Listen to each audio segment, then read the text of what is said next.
If you want to become a supporter of Boss Rush, you can head on over to patreon.com/Boss Rush Network. For as little as $1 a month, you gain early access to Expansion Pass and Gamescast, audio versions of spoiler casts and interviews, and more perks at the tier that's right for you. You can even follow us for free and gain all of our main shows on one feed. If you can't support us financially, no big deal. You can head on over to youtube.com/Boss Rush Network or bossrush.net for more great content. Thanks for helping us continue to build something better.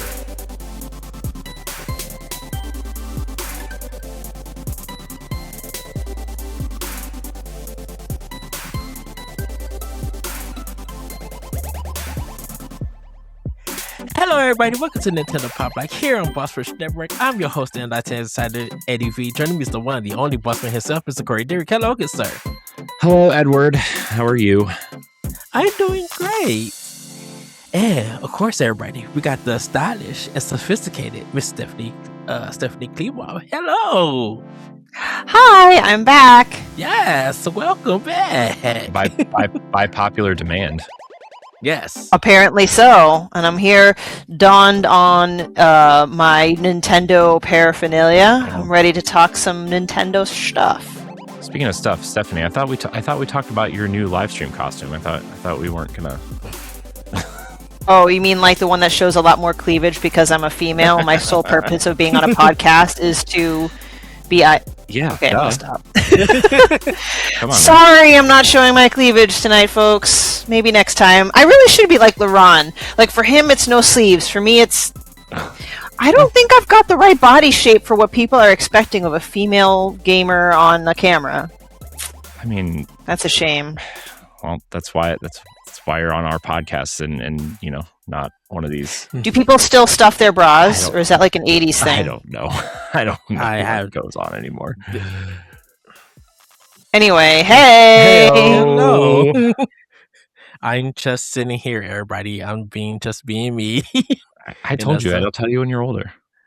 I am older.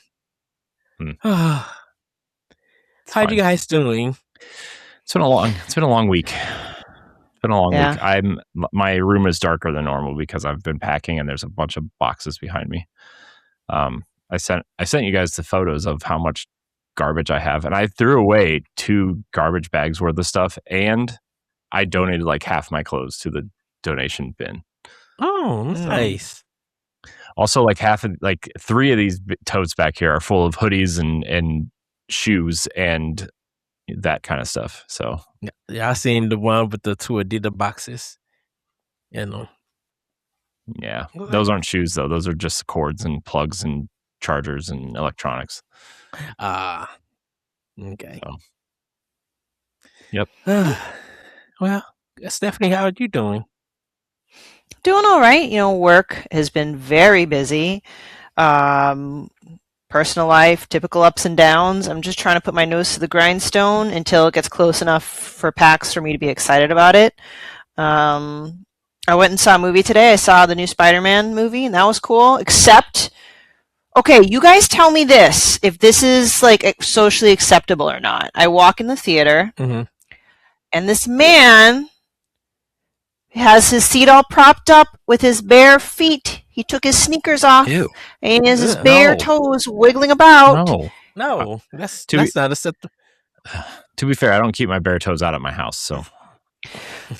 Listen, what you do when you stream a show or movie at your house, you can be naked for all I care, because that's your house. When you're at a public theater, what the bleep are you doing with your bare ass feet? Yes, because I'm trying to be appropriate. Did you say the A word?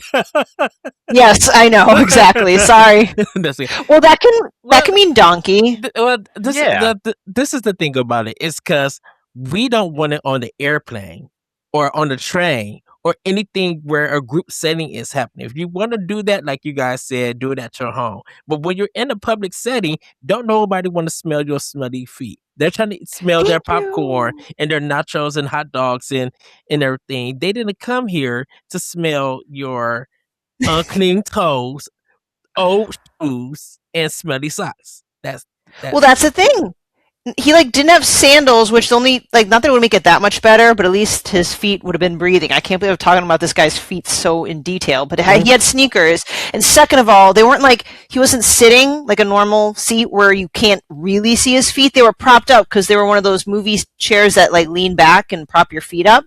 So his feet were just like up in the air. He's wiggling his toes for everybody to see. So it was like in your face more than you'd like. He felt like I paid my money to come see this movie and I'm going to get relaxed. So toes Blech, out. blech. I'm sorry for any of y'all that are into feet. That's just not for me. I am The not tickle wiggles. into feet either. Yeah. So, but other than that, I've been doing okay. Okay. For Feet. me, Feet. Go ahead, Corey. Ugh. Same. For me, everybody, I have been prepared for PAX West, and this month, there's going to be a lot of talk about it, because, like I said, we're a month away from PAX West. I'm super excited. I'm so intrigued to see what Nintendo is bringing to the show. Of course, I'm ready to see all my friends, to hug you guys. I cannot wait till Friday night for the quiz show that Stephanie's going to be in. She's going to get of course, the Boss Rush love and support. Of course, Baron's going to get the love and support. Baron has been a fool, and I'm going to get him when I see him at PAX West, because he's been having this dashiki hat on in some of his pics, and it's been taking me out. I'm going to get him. I love Baron. Shout out to Baron from Level 11 Gaming. Guys, go check them out, support them. Yeah, he has a picture on Twitter with him with the hat on. I'm dead flat go. I just like, I cannot with you. So when I see him, yeah, it's gonna be but I'm super excited to see him and all our friends and everything. Yeah, I got my business cards. Got the Airbnb is right. My flight is good. Just still need to get my shirts, and I will be good to go. Stephanie, I didn't tell you this. I spent $100 on t-shirts and underwear from the jockey store. I'm like, I'm at an outlet. I spent only about $50 on my Adidas stuff. Why did I spend that amount there? I'm just like, what did I buy? I'm like, I got enough for all 6 days and I'm covering everything. But I'm like, I didn't expect this to be that much. Oh. So it adds up. So It sure this stuff does. better be comfortable and everything, because I didn't feel like going to Target or anything. So I'm just like, let me get my undergarments and stuff and everything. Undergarments. Yeah. So all right, looks like you're getting everything, all your supplies that you need for this trip. So that's good. Yeah, I got my shoes, socks. I got to get my airplane outfit together and then get the packing and stuff like that. Yeah, my challenge is getting comfortable shoes. That's kind of the big one. The big one.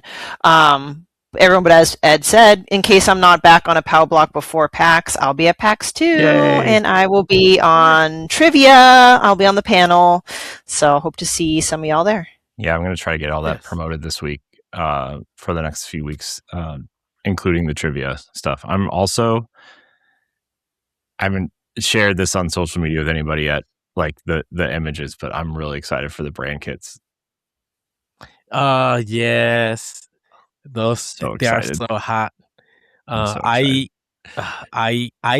literally just flipped. I'm like, oh, I need one so bad. Even just for my personal sake, it's just so good. I can't wait either. This is going to be awesome. It was Stephanie's idea. I'm just going to throw that out there right now. It's her idea. Yay!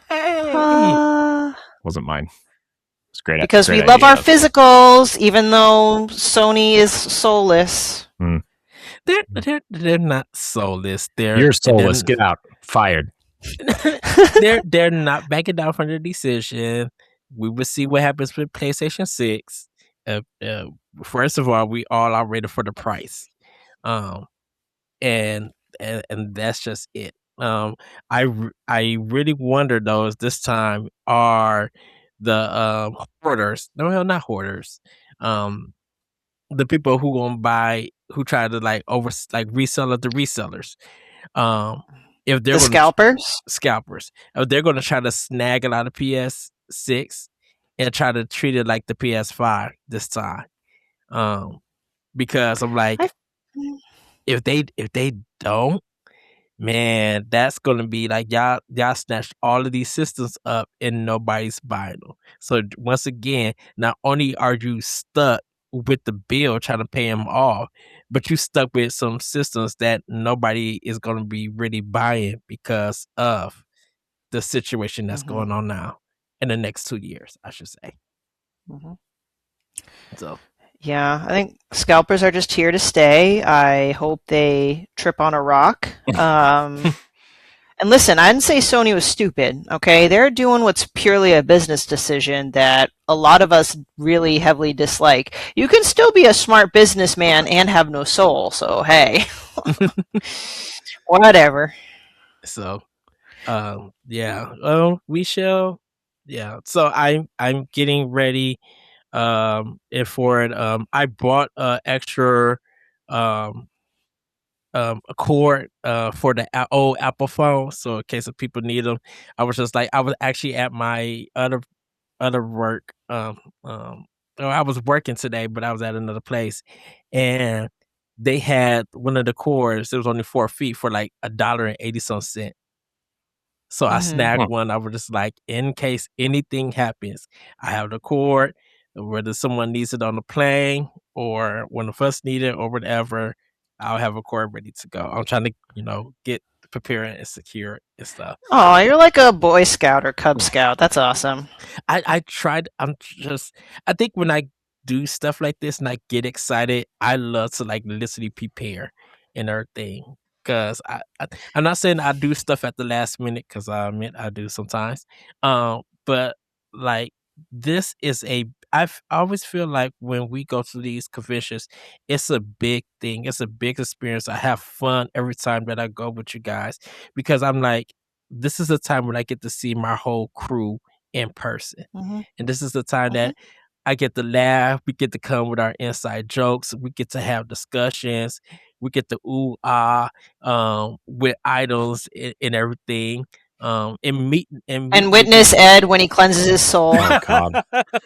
I don't think Corey, you and I are gonna have front row tickets to that. Great. Can't wait.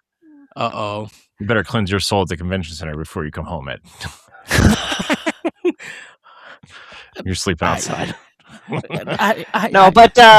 Silliness aside, Ed, that's so true. I get to see my best friends in person, and also every year that passes by, I've been going to PAX since 2023. There are more and more connections. Not saying, oh, I'm a really big deal, but more like, I don't know, it's exciting. I have more people be like, hey, you're going to PAX West. Hey, see you at PAX. Hey, let's collaborate. It's pretty awesome. Yeah.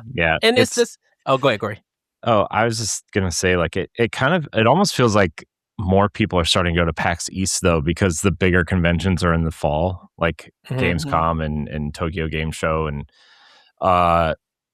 GCX and Gen Con were happening recently, and like it feels like everybody seems to be going to East because it doesn't conflict with any of the other things. Besides GDC, sometimes. Oh yeah, there's always something. Yeah, but also GDC, like that's probably why PAX is in April next year, though. To be honest.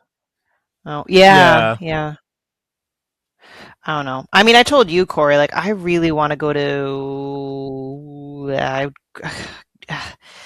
Gamescom. Sorry, too many cons in my head. Yeah, I mean next year.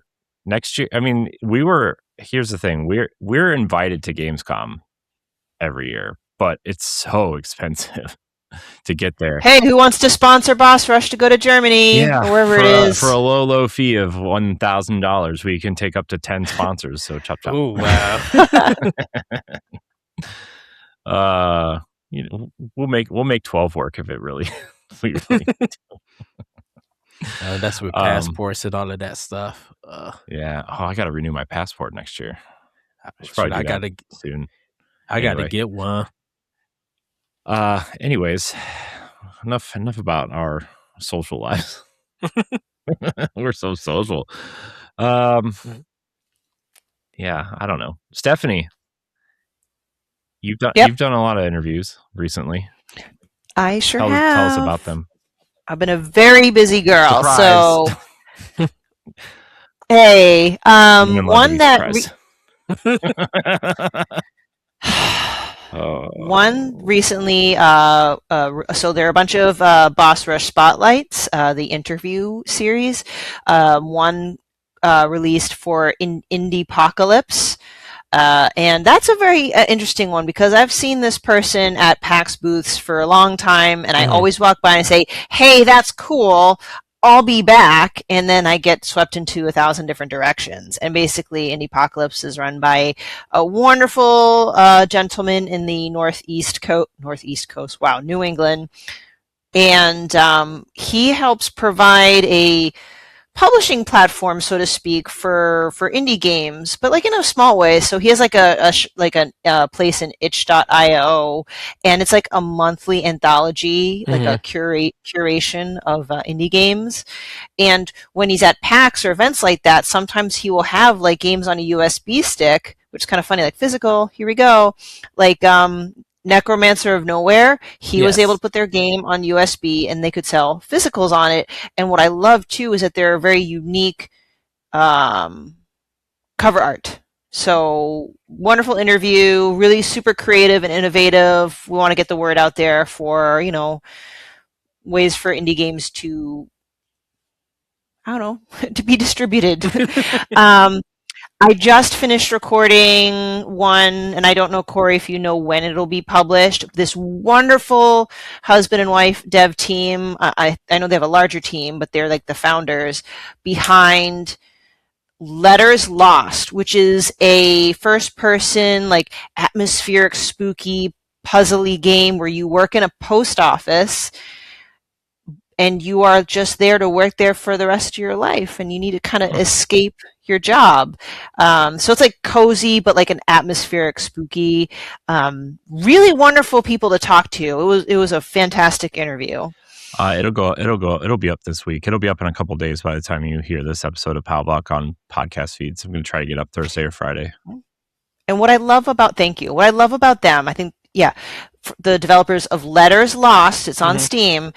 They have been at PAX West before. They've been engaging with the community, and what they do is they take input from the community and they put what they say in the game, and they give like the fans all the credit in the game. So there's a lot of like fan gamer interaction with them, and that's what I really like. So check that out. Last but not least, I am due to interview one of the developers from Yang Yang Mobile. I don't know, TBD on the publish date. They released a game called High Times, where you are a confectioner at a donut shop where essentially the flavors are mood enhancers. So if you want someone to focus or lift their spirits and be happy, you might put vanilla glaze or chocolate glaze. Throw in a little bit of Scott Pilgrim in the form of several ex-boyfriends and girlfriends that you come along the way. It is so much fun. I love that game. I played it. I wrote a review on it as well, so I'll be interviewing the developer. So nice. Cool. That'll be up in like the following week, not this week, but next week. Yay. I try to, if there's an interview the same week as a Boss Rush podcast, I try not to release them back to back. I try to leave a little space, but mostly because the YouTube algorithm sucks. But thank you for letting me talk about it. I kind of went with a little bit of a dry spell, but I'm so happy to be talking to a lot of these developers. I learned something new from every single one. They give us ways to support them better. Like I learned that, you know how they say like wish list on Steam, which is very helpful. Yes. But also leaving a Steam review is helpful. It doesn't have to be a thorough written 5-paragraph essay, but they say leaving a review on Steam can also make a big difference for them. So. Yeah. So good. Oh, that's awesome, Stephanie. Yes. Super excited to watch more of them, and you guys should definitely tune in to BossRush.net on our website, and check out Boss Rush Media on our YouTube page to see more. So With that, everybody, anything else in it, guys? Are you guys ready to roll? Yep, let's do the thing. Half hour in, let's get this show started. Yeah, Ed, come on. We never dilly-dally. All right, then, everybody, it's time for Snackendo! So, Stephanie, what have you been snacking on? Well, I'm glad you started with me because unfortunately I don't have too much to report because I'm trying to be a little healthy so I can fit into my clothing for PAX because I don't want to buy a whole new wardrobe. Mm-hmm. I made myself a zucchini lasagna. I know that sounds really lame. That sounds good. But it's because I have a garden and I harvest a crap ton of zucchini, so I needed something to do with it. So I made a zucchini lasagna with lots of cheese, so that made up for it. I pickled my own cucumbers. Let's see, what else? Oh, I got these from Whole Foods. They are chocolate-covered graham crackers. Those are really good. So that's something. I'm so sorry. Oh, sorry, one more thing. Okay. Go ahead, I actually did have a dessert. I split a tiramisu, and it was really delicious. I haven't had a tiramisu in a very long time. Delish. Yeah. I don't think I've ever had tiramisu. Oh, that's But good. that's all I've been snacking on. All right. What about you, Corey? What have you been snacking on? Well, it's been kind of like, it's been one of those weeks where like I always get this way right before I get sick, unfortunately. So I feel like there's like some sort of sickness coming around the corner for me. But I have been just shoveling garbage into my face all week for no reason. Just not like I'm eating like a whole sleeve of cookies or anything, but like I'll just find myself like eating a bag of goldfish at night because I'm working or packing or something, and I'm just like, I'm just hungry. But that ends today. But I had Chipotle today, so that was good. I got free guac because nice. it's National Avocado Day today, so Chipotle was giving out free chips and guac, so I had that. Hey, not bad. It was fresh too. Wait a minute. Why didn't you tell me this? I would have gone to my own Chipotle. Oh. That's your responsibility to text me and be like, Steph, go to Chipotle. Stephanie, you should go to Chipotle after this recording. They're open till 10:30. I don't eat that late. I think it's more than just today, though. I think it's all weekend. Maybe. That changes things. Yeah. But that's kind of, what else did I eat this week? No, that's kind of it. That's it. That's really it. Okay. Well, for me, I've been, so I don't know if I talked about this. So, it's the Simply Limeade. It's a cherry lime juice. I mixed it with the Sprite Chill cherry lime. Such a really good drink. With that, have mozzarella sticks from Arby's this week. Domino's has some chicken nuggets from them, and the Philly cheesesteak. I'll put that in quotes. For Domino's, and that's pretty. It's just some fries. That's pretty much it. Has some cheese fries. I actually asked, shout out to the guys at Five Time Podcast. I actually asked them, have you ever had ketchup on your cheese fries? And will you ever try it? Because I spoke about this, but in high school, my friends got me hooked on putting ketchup on cheese fries. And ketchup. And it's been really, really good. It's a savory taste to it. But it was something that I learned about in high school. Some of them put mayo also with it, but yeah, I've been having that with some of the fries. Like if they put cheese on it, I get ketchup packs and throw it on. Not too much and everything. Hey, I'm willing to give it a shot.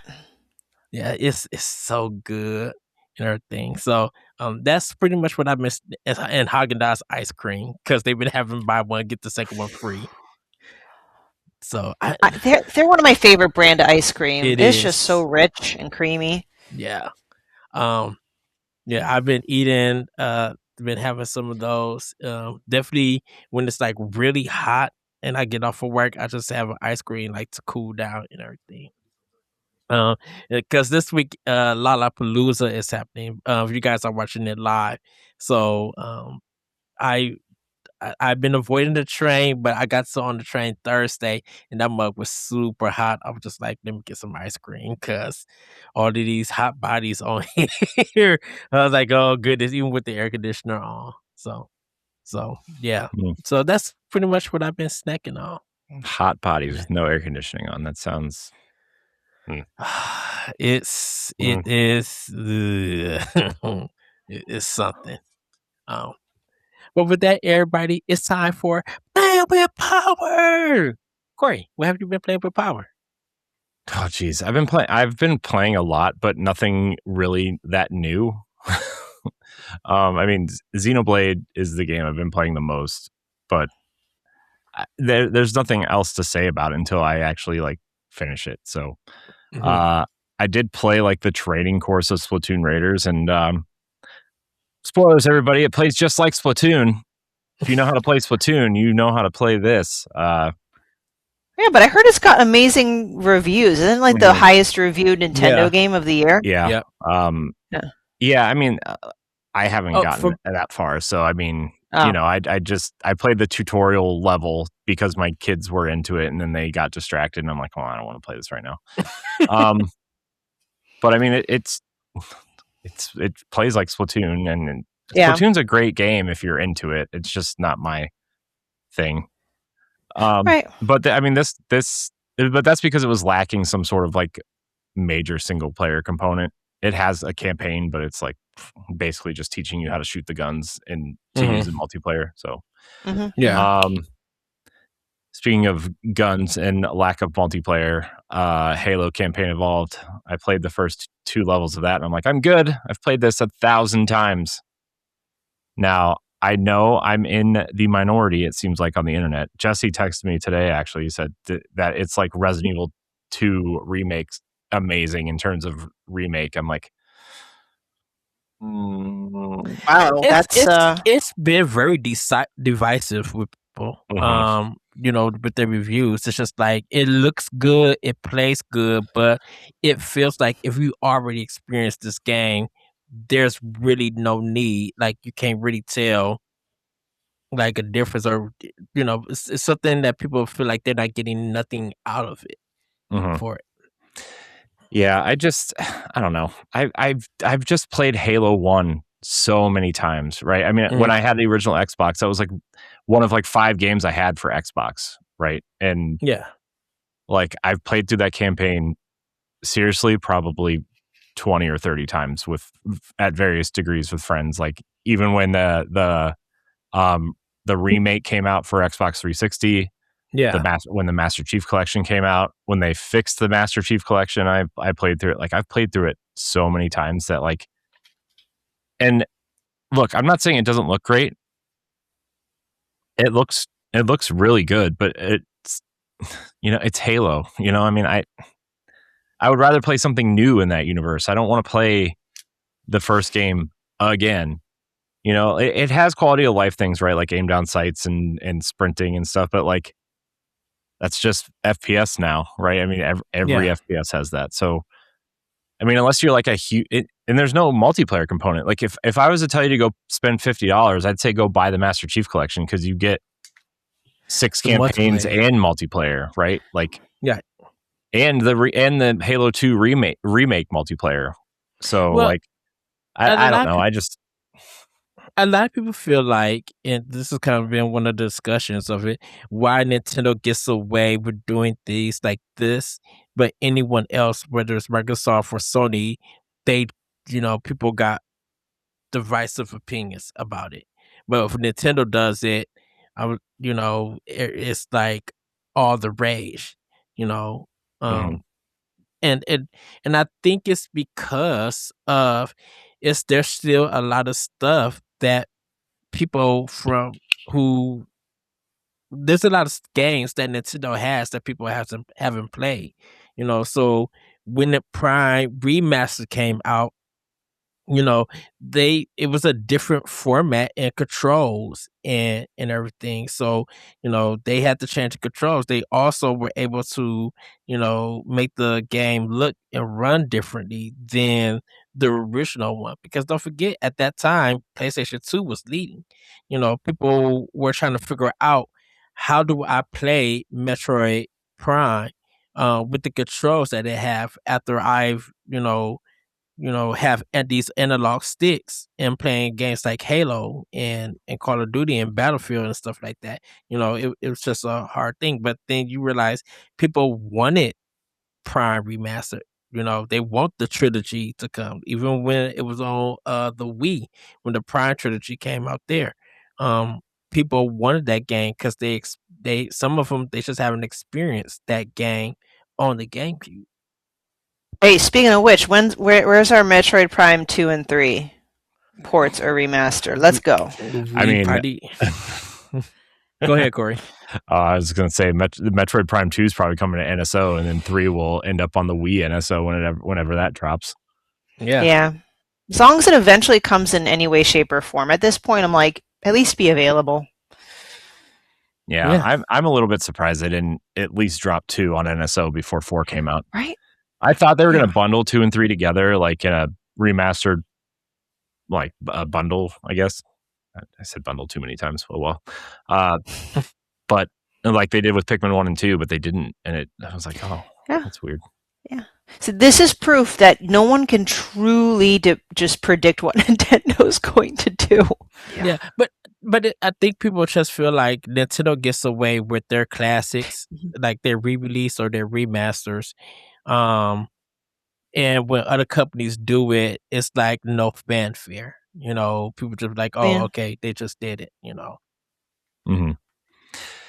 Yeah. Oh well, I guess who knows? Metroid Prime 4 didn't sell very well at all, apparently. So that's unfortunate. Yeah.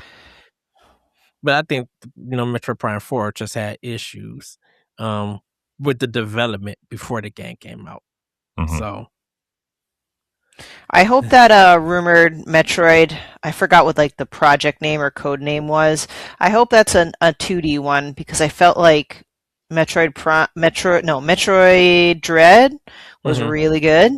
And I think a 2D Metroid would probably be better than 4, but that's just my guess. Depends on if Mercury Steam is available, because I think Nintendo. Go ahead, Corey. They're doing one. They're doing one.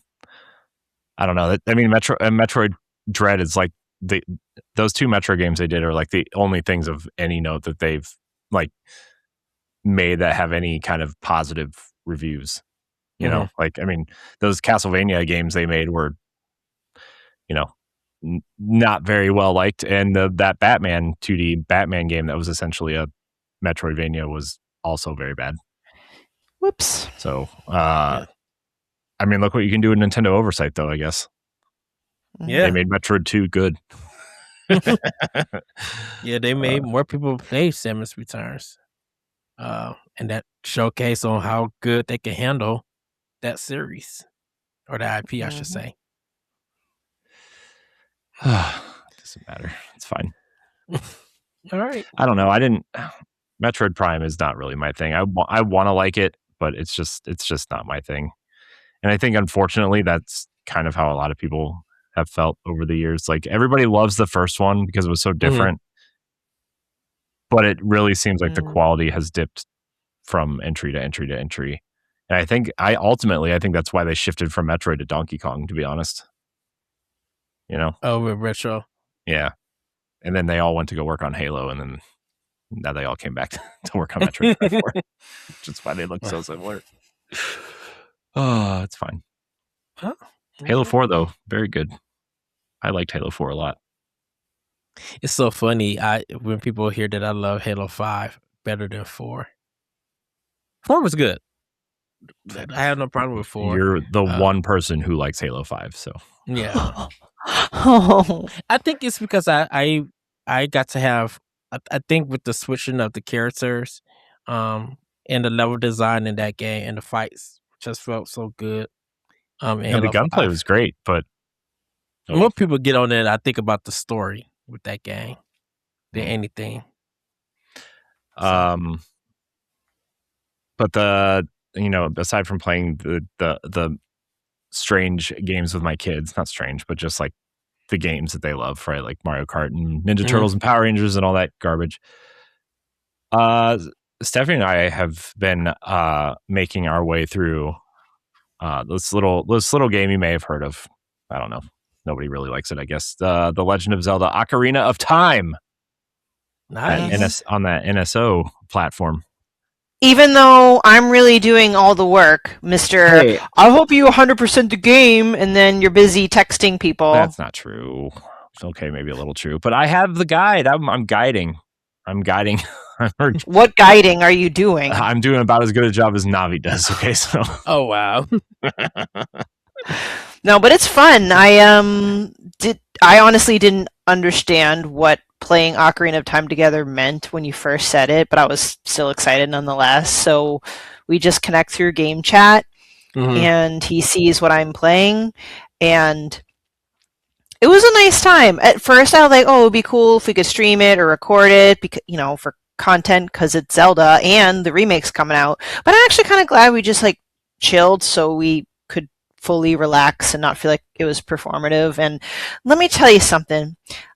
Ocarina of Time is probably the game I have completed several times, maybe over a dozen. One of the few games I've ever replayed, completed many, many times. But this has been the longest stretch since I played it. It's like a knee-jerk like a reflex. Like, Corey, you can attest that. I was just like bing, bang, boom, gold Skulltula here, here, there, everywhere. Yeah.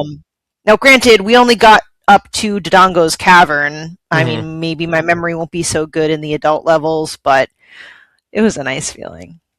Yeah, it was fun. It was fun seeing like that game again. I know we did it for book club a couple years ago, but like it was still really good to see that game kind of going. And I don't know. I'm like the one person that doesn't have a lot of nostalgia for that game. I played through it like when it came out. Stephanie, I think I've told this story before. Here's the thing. I played it. How dare you? I got to the Shadow Temple, okay? And I didn't know you could go back in time. I had no idea. Is that Nintendo's problem? No, Excuse me? It's my dumb 9-year-old, 10-year-old brain's problem.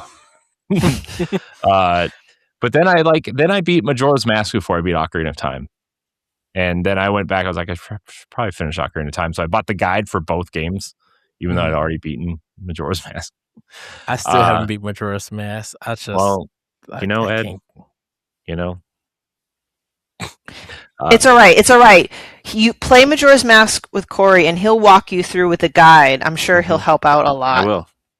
I'm not going to help Ed. Look at him. What is that supposed to mean? I don't know. Or meanie. No. I can't. I just let it be what it needs to be. I'm just kidding, Ed. Yeah. But that's kind of it. We got pretty far in just a couple hours though. Yeah. And hopefully maybe we'll even get to the Master Sword tomorrow night. Yeah. Master Sword. Da, da, da, da. Oh, I can get one now. Yes. One of those, the replicas? Yeah. Nice. I'll be getting one of those. Yay. It's really funny. Quick story. I don't know where it is now because I moved a couple things, but the Hylian shield, I had it mounted here a while ago. Yeah. And when I was doing a job interview years ago, the people were like, "Oh wow, a family crest. What does that mean?" So they probably thought it was like a legitimate like royal crest from like Scotland or like, I don't know, some European country. I'm like, "Oh no, it's from a video game." It's like, oh, okay. It's like, oh, now they're not taking me seriously. Womp womp. Uh-oh. Womp womp. Good times though. But that's it. That's all I got. All right, Stephanie, what have you been playing for Power? Couple games. I've already, said that I've been playing Final Fantasy Tactics. I am improving slowly, but I've spent most of my time playing two games: Backyard Baseball and High Times. So Backyard Baseball is a remake of the PC game back in '97 of Backyard Baseball, and it's a cast of wonderful cartoonish little kids playing baseball in their backyard. I myself have not played the original, but I love baseball. It's probably the only sport that I really hockey maybe, but baseball is a sport that I've always loved. So, and we saw it at PAX East with big Pablo Sanchez walking around. I have my picture with him. Mm-hmm. It's good. It's a sports arcade game. Lots of modes. You can play a pickup game. You can form a league. I don't have enough time for that. Home run derby. Just practice hitting the ball. It's fun. The batting and the pitching. It's like an easy curve to learn and master. Fielding it has been especially difficult. People who've played the original have a lot more to say about it than me, but at the same time, like for a standalone game, it's not bad. It might be something I can go back to and do a home run derby once in a while. And sorry, I got really distracted. High Times. It is a game. Did I talk about that on or off the air already about Donuts in the Mood? Because I feel like I talked about it because of the interview coming up. Oh yeah, so I already talked about the game, so to speak. So I played through it. It is a lot of fun. It really is a lot of fun. If you've been following us at Boss Rush, we've talked a lot about a game called Coffee Talk. So I described it as Coffee Talk and Scott Pilgrim, mash them together because you're basically, it's a graphic visual novel style, very comic book art like, a lot of well-known voice actors, I guess. I mean, I might not know them, but they do have an impressive roster of voice actors, and you run into a bunch of your exes, like a ton.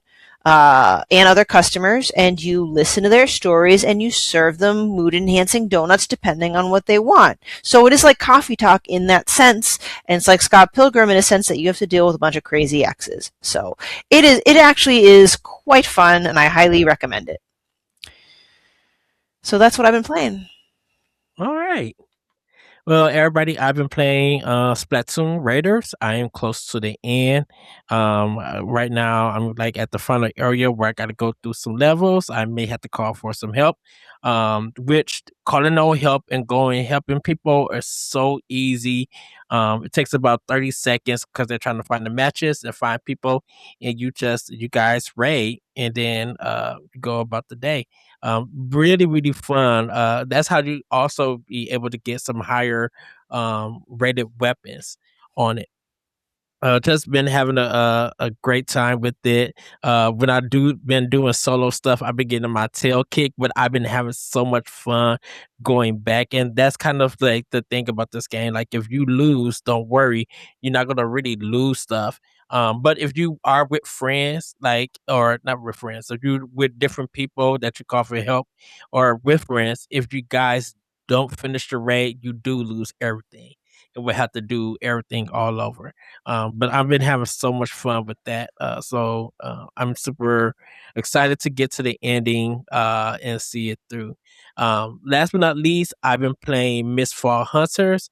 Hunter from Bell Ring Games. I congratulations to them. This is their debut game. I got to talk to the director How at last PAX West about the game. We'll have a great conversation. So I didn't get to play it actually at PAX West because of the interview, just having a good time with that.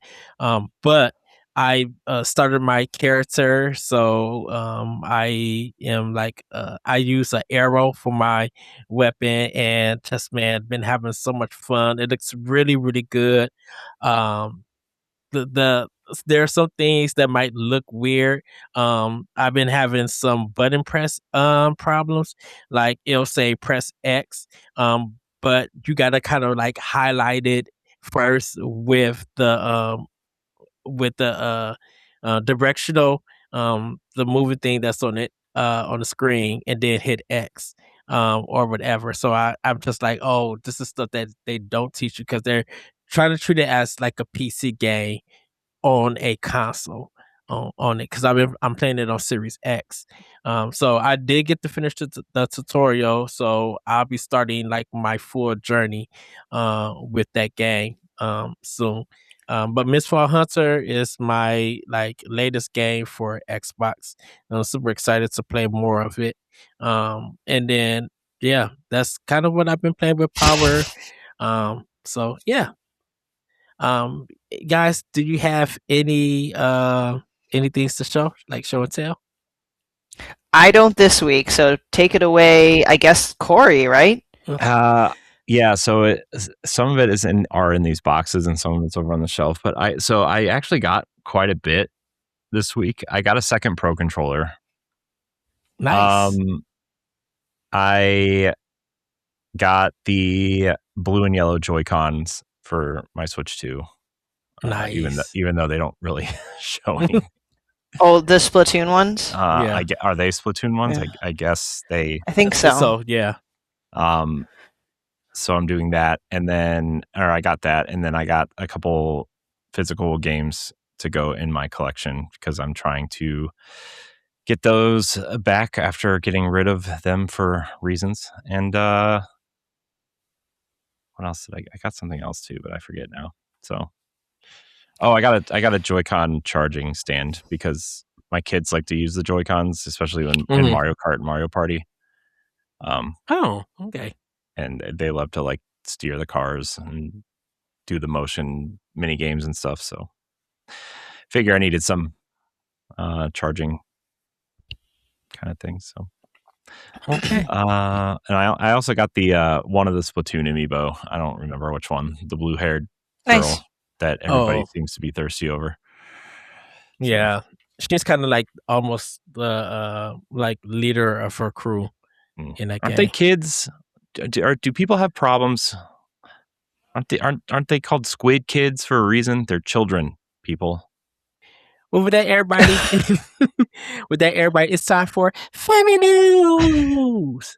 Corey, take it away. Yay, Family News. So we have a few things to talk about here, including one that has a lot of, the 15 people that played this game on PS2 excited. Xenosaga fans seem hopeful for a series revival after new Xenoblade Chronicles 2 cameo. #Momo. She's here. The classic JRPG series Xenosaga has been dormant since its final PlayStation 2 release in 2006. But fans are hoping for a comeback thanks to a new cameo. Momo, a key character from Xenosaga, is coming to Xenoblade Chronicles 2 Nintendo Switch 2 Edition as a playable blade who can swap between light and dark forms. Fans are speculating that Nintendo may have quietly bought the Xenosaga IP from Bandai Namco for one simple reason. When Telos and Cosmos showed up in Xenoblade Chronicles 2 on Switch 1, there were Bandai Namco trademarks and copyrights. This version does not, and all three characters are still in the game. So, this removal. Also the game. But let me back up. The game was the series was recently also removed from Bandai Namco's website, and no third-party copyright claims appeared in the recent trailer. While this could just be wishful thinking from passionate fans, many are holding out hope that the long-neglected series will finally return on modern platforms.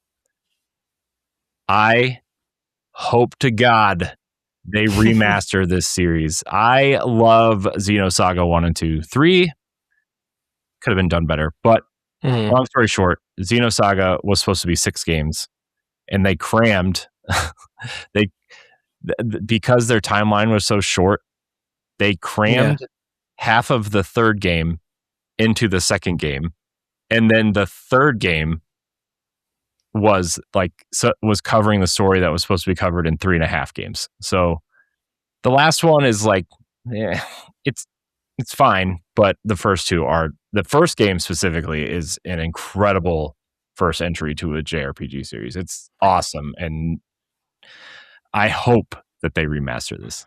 I think more people will be playing this one if that does happen, because Xenosaga was very limited in this release. Like that game was not available at a lot of places or in everything.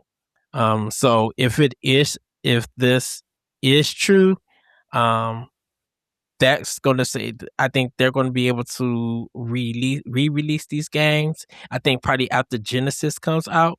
And then the next step is, and I told Corey this, I'm like, Nintendo has to go talk to Square Enix so they could get Xenogears if they want the full Xeno series together. Because, and then, give that game some quality of life stuff, because like Xenogear was another game that was hard to find. But it had one issue in the game that if you guys want to look it up, you guys can. We had one issue with the game that dealt with a certain cutscene with it, and I don't know how Nintendo would handle that if they was able to get it back. But if Nintendo was just like, no, keep it in, this is your original game, and Nintendo's Monolith Soft have been working really good, and then Monolith Soft really designed what they want to design with their games. If you go to the Xenoblade series, you would hear some things and you would see some things. And Nintendo's just like, yeah, this IP is yours. So do what you want to do with it. So I'm excited to see if this is true that they got Xenosaga back, and if they're able to get Xenogears, that's pretty much 4 games that they could remaster and re-release and give a bigger audience and a bigger appeal to play it.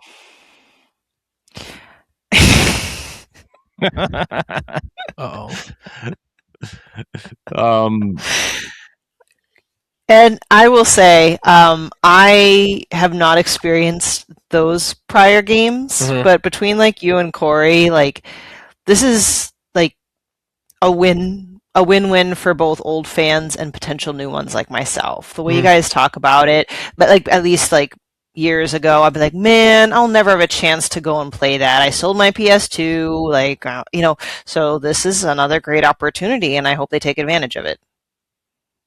Yeah. I also think, look, as much as Square loves to do their own thing and hold on to IP and everything else, right? Like they think they have plans for everything, and then they never do, right? I feel like they would work with Nintendo to at least publish Xenogears on Nintendo platforms. The only other thing I know is that PlayStation had some sort of co-publishing rights for that game on PS1 because Sony published a lot of Square Enix's or Squaresoft's games on the PS1 at that time. Yeah. Including Final Fantasy VII, which is why it took so long to come off of that platform, right? So I don't even think it made it to PS2 or PC until the PS2 was announced. So, that series has, or that era of Squaresoft has always been murky in a sense. Yeah, because there's a lot of great Squaresoft RPGs on that. I mean, Vagrant Story is another one. Even Enix stuff like or Enix stuff, right? Like Valkyrie Profile, that first one. I mean, I guess they remade it for PSP, right, in Lenneth, but like they never really re-released that first game. So what was that last one they released? Valkyrie Elysium was the PS4 game that came out. Yeah. And I guess you got a port of Lenneth for PS4 when you bought it, but it's like whatever. That's another series I really feel like they could go all out with. That and Star Ocean. Like if they, I don't know, man. They have so many great RPG series, and it's like, I mean, not just them either. There's so many RPGs stuck in that generation. And we talk about Skies of Arcadia all the time. Yeah. I mean, we talked about Tales of Symphonia for 20 years, for like a whole 10 years. Yeah. Yeah, it's just, I don't know, man. I hope they figure it out, because they could really tie it all together in a major way, right? Because for those who don't know, Xenoblade Chronicles 3, the main character's name is Noah, but the code name for Xenogears was Project Noah, right? And so like it's these games all do tie together indirectly and unofficially because of who's directing and making these games. But like, I mean, with Xenoblade Genesis, they could really like maybe tie it all together for real if they. That's what I was about to say. Genesis might be kind of, I don't know the right word for it, but yeah. Because same thinking. Because I'm assuming Genesis is supposed to take place before Gears, in a sense. Yeah. Kind of like Project Octopath Traveler 0, or that one, how that one was supposed to take place before the first game starts.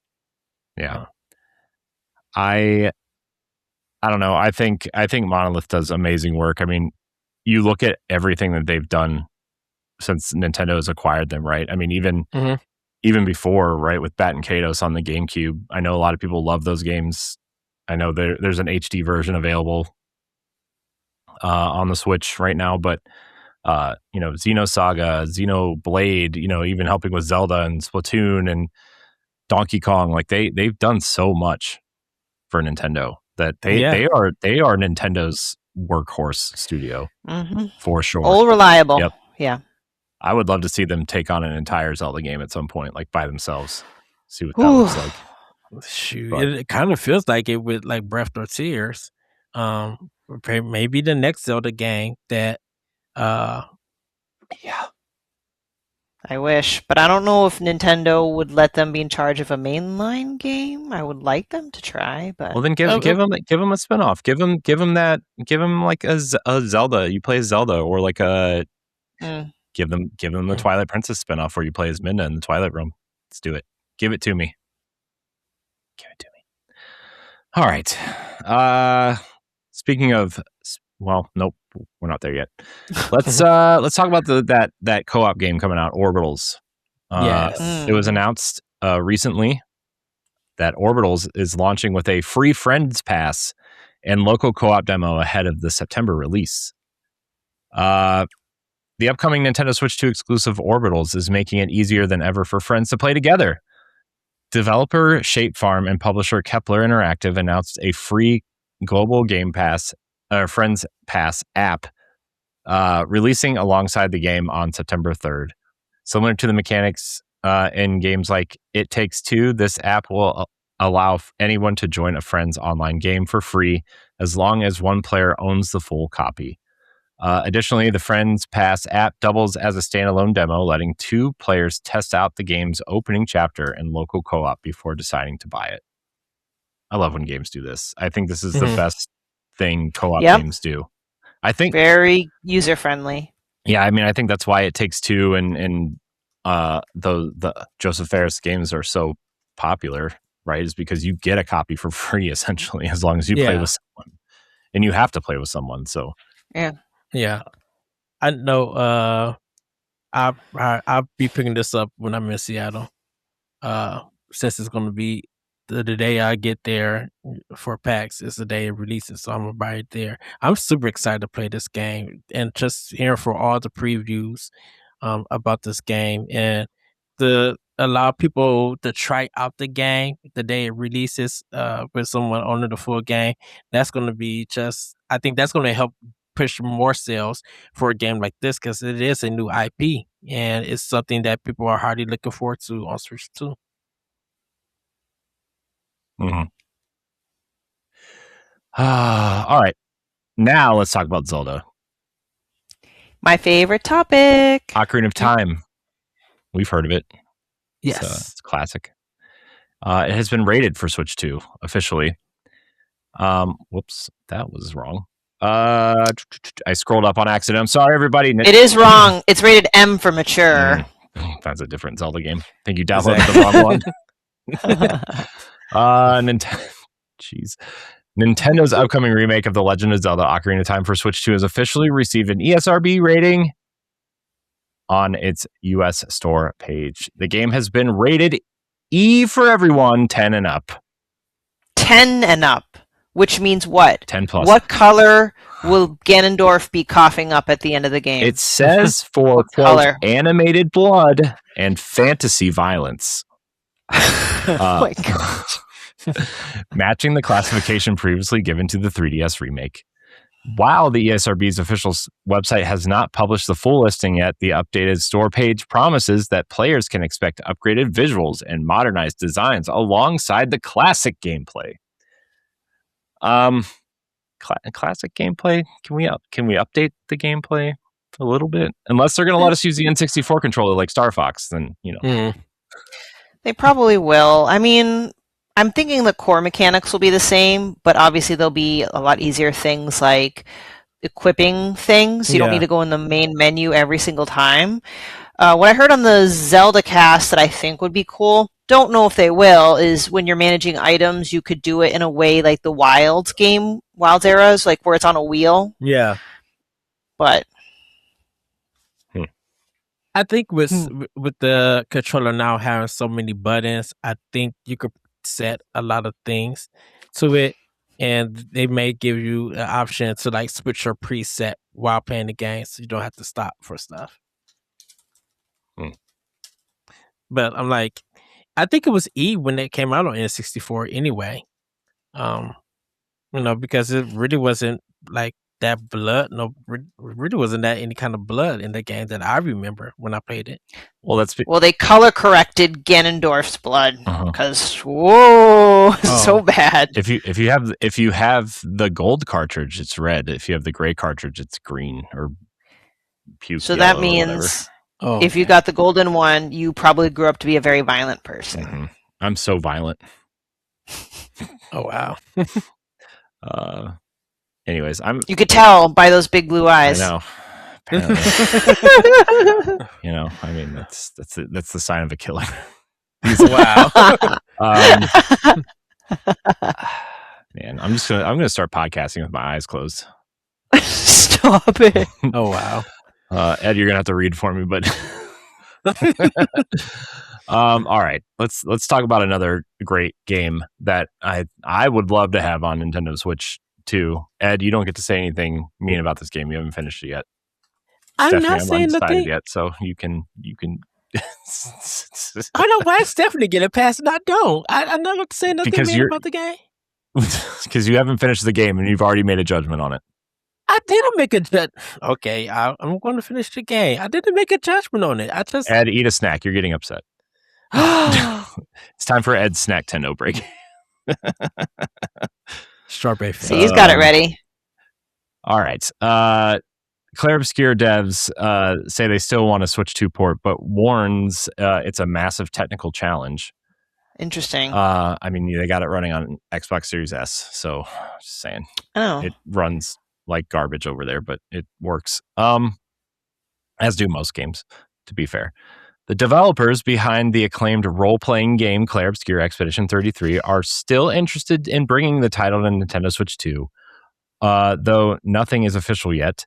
Studio Sandfall Interactive shared that optimizing the Unreal Engine 5 game for Nintendo's new hardware presents a major technical hurdle, especially for a smaller team. While several engine features currently struggle on the platform, new updates like the Lumen Light feature could make a portable version possible down the road. So here's my thing.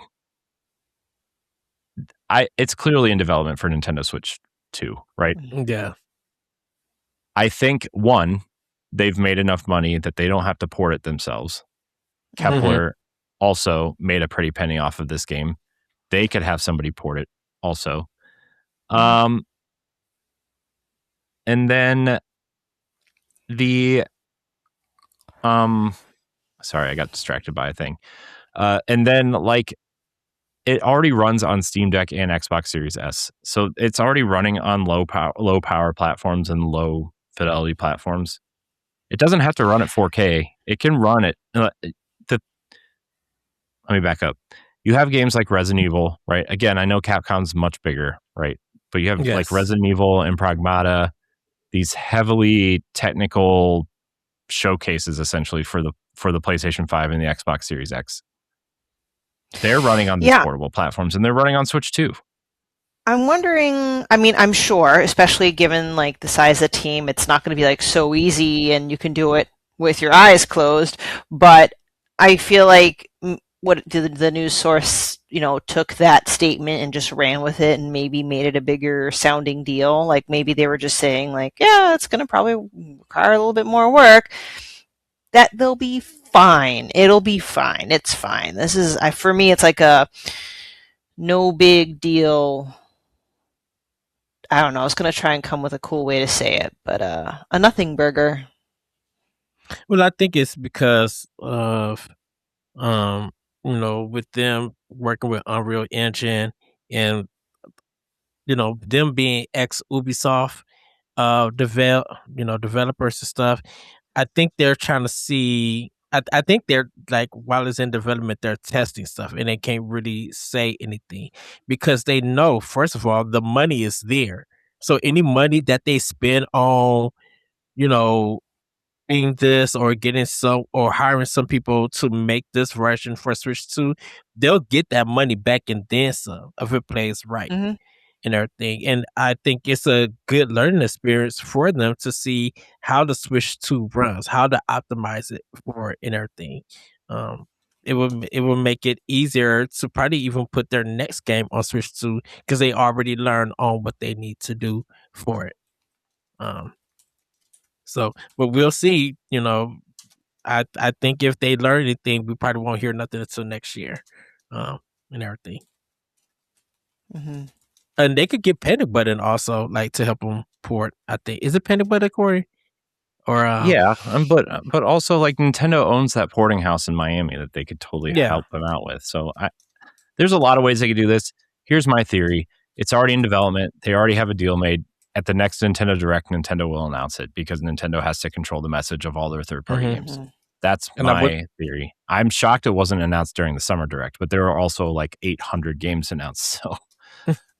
Yeah, this also feels like a game they could put out at any time and people would buy it straight up, right? And I think Nintendo honestly is waiting for a slow time in their schedule. Mm-hmm. Ding ding ding! I think that's what it is. I think there's a lot going on. They might tease or announce it at like the fall major direct or a spring direct. Like it's coming. I think because I think because of 27. We don't know fully what everybody else is doing. Once besides what Pokemon wins and waves, yeah. And then they got something. I think they got another game, that they got for first party for Nintendo. I think with so much coming out for the rest of the year,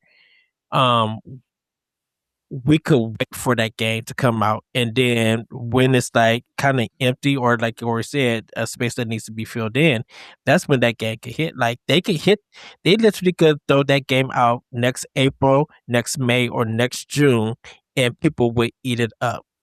They like even if it hits June, that'll be the summer game for a lot of people because they're going to be replaying it. They're going to be hoping that it's a physical game. They'll buy the physical or collector's edition for Switch 2, and that's more money for them. They could really do big numbers with this game on Switch 2. Yep. Well, we'll see. I mean, that game has already sold 7 million units already. So I'm telling you, they're going to sell plenty of units. Yeah. When it comes, I mean, look, I've already bought it on 3 platforms. One of the platforms I don't even play games on. So. Oh wow. I didn't know if I was going to get like a ROG Ally or a Steam Deck at some point, right? And I wanted to have a portable version of it because I never thought it would come to Switch, but it seemingly might come to Switch 2 more and more. Yeah, and I think with their next game being in development, I think with the sales, if they do a Switch 2 version, if their game is still in development, that money can help them continue the process a bit further, and it may get to a point where Sinfall finally becomes like not indie, but just like a third party developer in general. I mean, look at the team who made Lies of P. Mm-hmm. Like that made money, and once that game releases on Switch 2, a lot of people are willing and waiting to buy that game on Switch 2. Mm-hmm. Yeah, I'll be there day one. Better be on cart. That's all I'm saying. I'll have it. So the other thing, I think, I know we should probably move on. It doesn't really matter, but I know that there's a rumor that they could be doing story DLC for this game before that leads into the next game, right? Mm-hmm. And then I wonder if they want to try to optimize it for it all to be on cart, because as we've talked about before, right? Some of the companies that use key cards, it's not a pricing problem, it's a speed problem for like the cartridge, the drive space on the drive isn't fast enough for them to run their games, so that's why they use key card. Ubisoft did this for Star Wars and Assassin's Creed, so I wonder if they're trying to optimize it for that. Plus they want everything to be on the cart so it can be playable without a day one patch or an update or a download or something. And like a lot of people who are coming to terms with game key cards and stuff, they're realizing all that nonsense that people had about it. There's just like, oh no, this is not what I thought it would. Like Pragmata, that's why Pragmata so well on Switch 2 and became hard to find, because they were just like, oh, this plays like a real game and everything, and like there's been no problems or anything with it. So if they even put this game on the game key card, that's people are still going to buy it because it's more about the game than the media that it's on. Well, I guess we'll see. Maybe they'll add amiibo support and we'll get Nintendo costumes for these characters. Would be amazing. Oh my gosh, Ed, could you imagine? You can't imagine. Shut up. Don't say anything. Corey, you already know that the coin is going to be going for the amiibos. Like, I'm going to have them. I'm not saying the Expedition 33 amiibo, although I would love that. But I'm saying, like, if you used a Mario amiibo, would Gustav or Verso have some blue overalls to throw on? I would not be ready, because I'd be trying to try every amiibo. Like, I'm doing all the Fire Emblem ones on it to see what happens. Yeah, I mean the Zelda and the Fire Emblem ones would make more sense in that universe probably, but whatever. I don't know. I mean, well, I think there's a question for us later about amiibo, but I mean, there's kind of sort of picking up like the Pragmata amiibo. I don't know if it came out yet, but I know you could pre-order that. You could pre-order 2 Resident Evil characters. I think they're coming out soon. They were supposed to be out. They may be out now. If not, they're supposed to be coming out soon, like this fall. I thought they came out in the summer though. Maybe I missed out on pre-ordering those. I was just hoping they'd show up on shelves. Which ones? Sorry. Pragmata, the one Pragmata one, and then Leon and Grace from Resident Evil. I think the Leon and Grace one is not out yet. I know GameStop put out the pre-orders, but if I was you, Stephanie, check Best Buy. Because if Best Buy has it and they don't have it in the store, their shipping stuff is quick. They do not play around with the shipping stuff. And a lot of the shipping stuff is completely free. So if you... Yeah. Go ahead. Oh, so if you see them and they're offering it at Best Buy, you want them shipped, I say do that. I've been telling this to Corey that a lot of my games down that I buy from Best Buy, I've been having shipped to my house, and it comes sometime during the day or at night, but I get it on the same day that it releases. Okay. All right. Speaking of Capcom, let's wrap up the news with this. Capcom, who is having their best year to date in terms of profitability, by the way, and new games. Don't forget, they've released 3 games this year already. And they're about to release 2 more. So Capcom's on fire. Capcom is amazing. I love Capcom so much. Capcom aims to release a major Resident Evil game every year, even though building brand new sequels takes a long time. To keep up with this schedule, the company is using their high-quality remakes of classic titles to fill the gaps between the main releases. Producer Masachika Kawada explains that these remakes are just as important as new games because they let developers sharpen their skills while challenging themselves with upgraded technology. Generating steady revenue from both new entries and remakes also gives Capcom the financial freedom to fund brand new original projects like Pragmata. For now, the studio is focusing all its energy on these core releases and remakes rather than side stories, following up their latest launch with a remake of Resident Evil Code Veronica. Great. Mm-hmm. Look, they have what besides Resident Evil Veronica, they have 0, 1, 5, 6 still. And the Revelations. And Revelations, yeah. They have a lot. They have plenty of material. Yeah. So I think they've been killing it with these Resident Evil remakes, no pun intended. These Resident Evil 4 remake was like, and I don't do horror games. You all know that. I don't do horror games. Not that Resident Evil 4 is that scary, but like that was one of the best games I played that year, for sure, hands down. It's incredible. And like when you have great actors, like we know Nick Apostolides. Shout out Nick, friend of show. Yes. They just know these characters inside and out, and when you have actors that are passionate about the characters and clearly the developers are passionate about these games, you see Resident Evil grow faster and faster and faster every release. Resident Evil 9 is already the second or third best-selling game in the series. Yeah. So. The Capcom know how to use the Resident Evil engine, the RE engine. When they built it from the ground up and they stayed with that engine and learned it inside out, they did improvements with those games. When Resident Evil 4 on GameCube, I'm going back a little bit with GameCube, kind of really got more people into the series because it was a change from the 3D.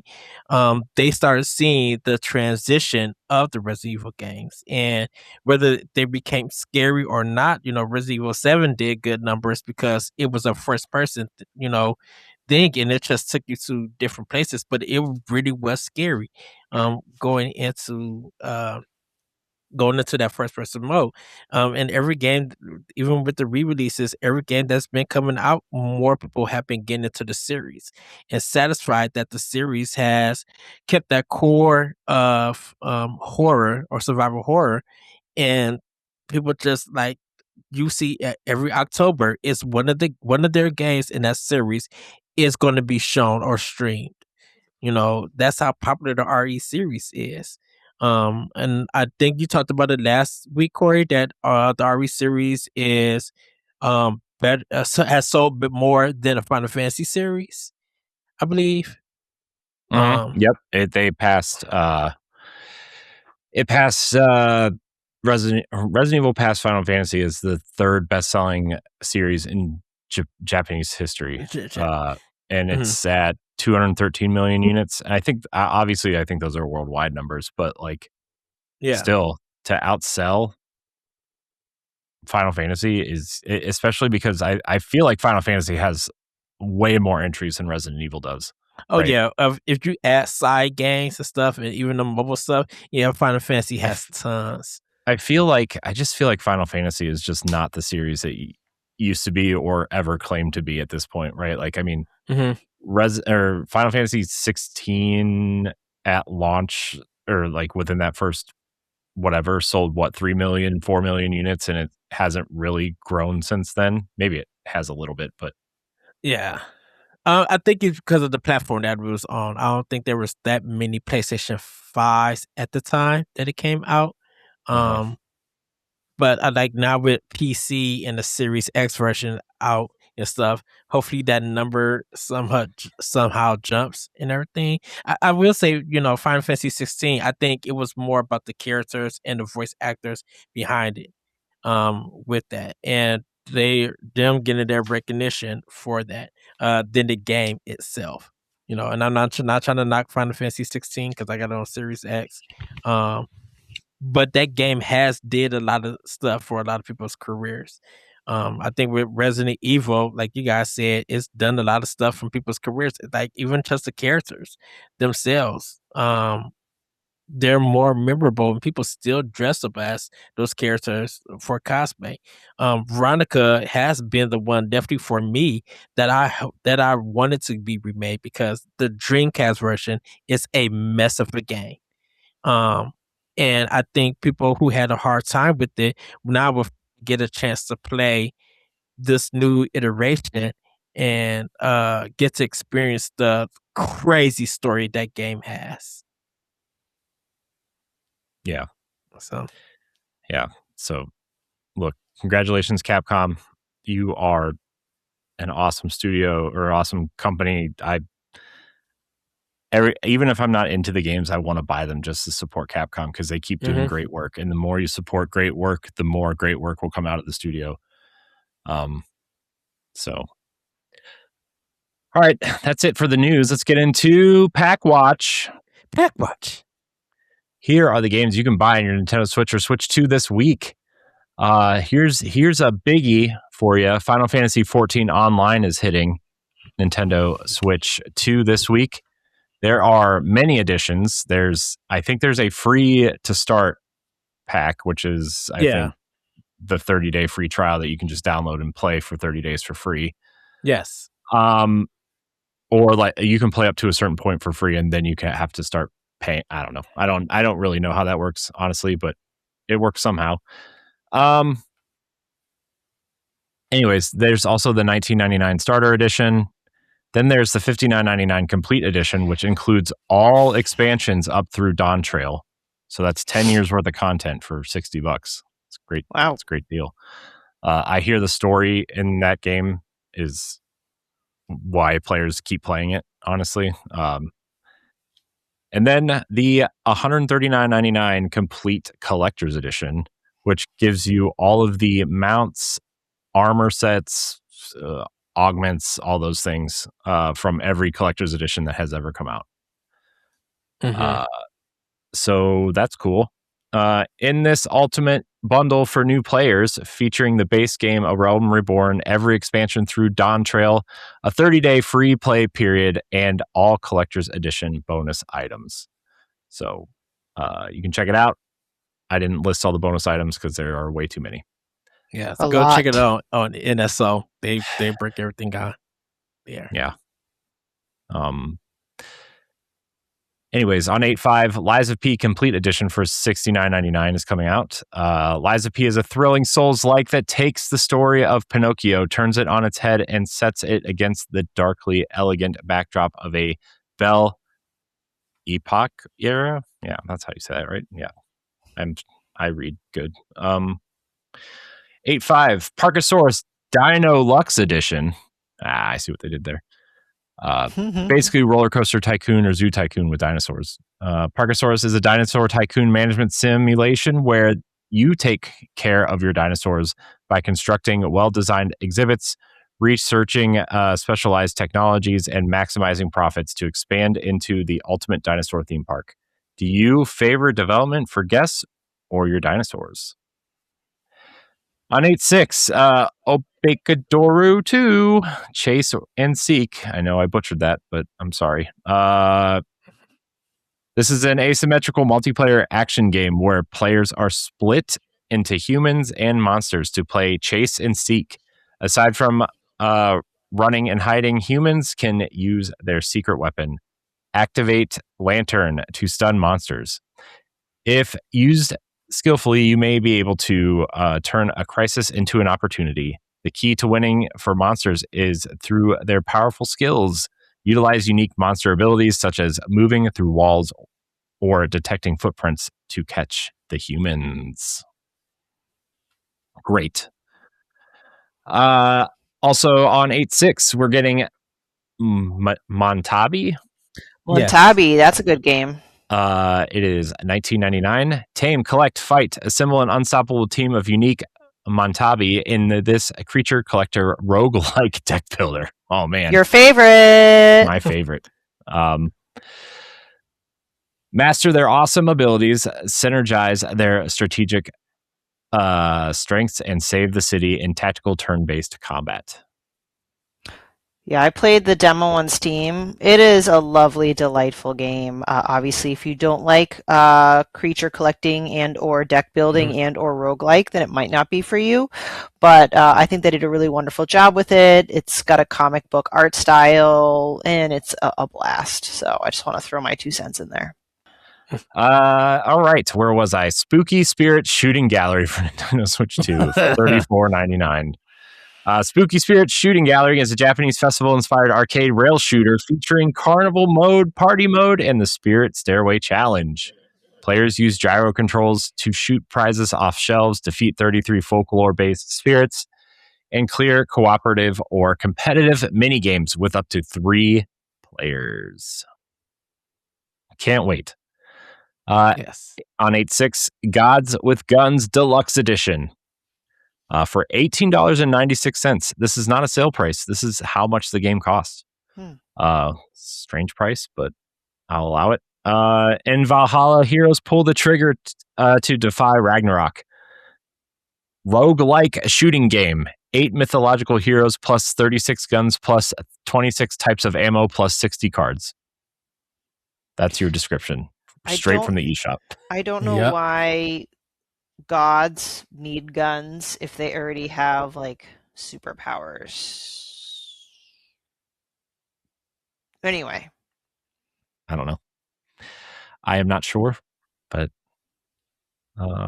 also on 8/6, May Child of Ages for $14.99 and the expansion Storm of Time for $6.99 are coming to Nintendo Switch. Travel through time and help May and her grandfather uncover the mysteries of the world after the last Great War. Explore the connections between ancient eras and dystopian futures in an adventure that blends thrilling combat with precision platforming. This game looks kind of cute. I thought at first it might be an AI-driven thing, but it's not. So yeah, it's cool. All right, let's get to these weekly updates. Goes Ed's phone again. Ed's so popular on the show. I know. More popular than both of us, Corey. I know. I know. That's fine with me. I don't want to be popular. Don't watch me, everybody. I'm just kidding. Don't please watch. We need the numbers. Watch his big blue eyes. Oh wow. Okay, go ahead, Corey. I'm just going to use that as the thumbnail. Nintendo has released version 3.0.0 of Xenoblade Chronicles 2 to prepare for the game's Nintendo Switch 2 edition, launching July 30th, which was 2 days ago as of this recording. It is a $9.99 paid upgrade path if you own it digitally or the Nintendo Switch 1 physical version. And it supports 4K resolution and 60 FPS on TV mode and 1080p 60 in handheld mode. I do want to say that I know a lot of people had issues with the Xenoblade Chronicles X Definitive Edition when it came to Switch 2. Yeah.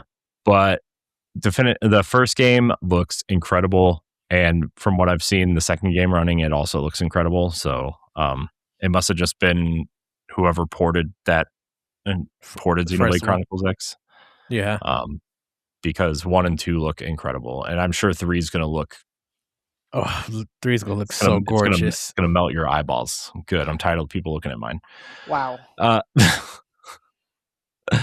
Nintendo has updated Xenoblade Chronicles 2 Torna the Golden Country expansion to version 2.0.0, introducing a free Nintendo Switch 2 upgrade that boosts performance to 4K resolution and 60 frames per second docked and 1080p 60 frames a second handheld.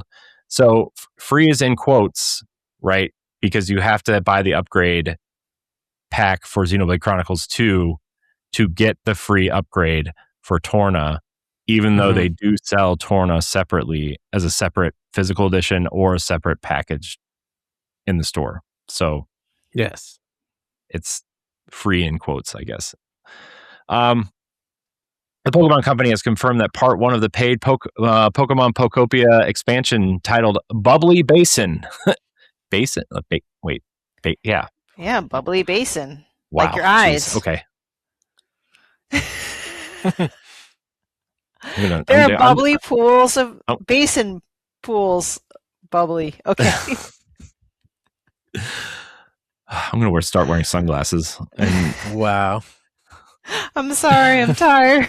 I'm not thinking straight anymore. Stephanie, if you want to see them later, all you have to do is ask. Jeez. Woo, Bubbly Basin! I'm ready to go back to Pokopia. Wow. I missed that game. I put in so many dang hours.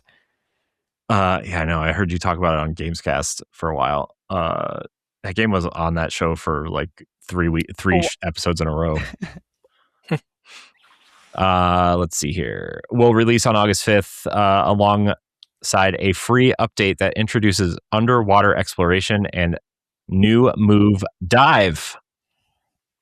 Splatoon Raiders is receiving its version 1.1.0 day one patch. Obviously, it's already out because the game's already out. But this patch...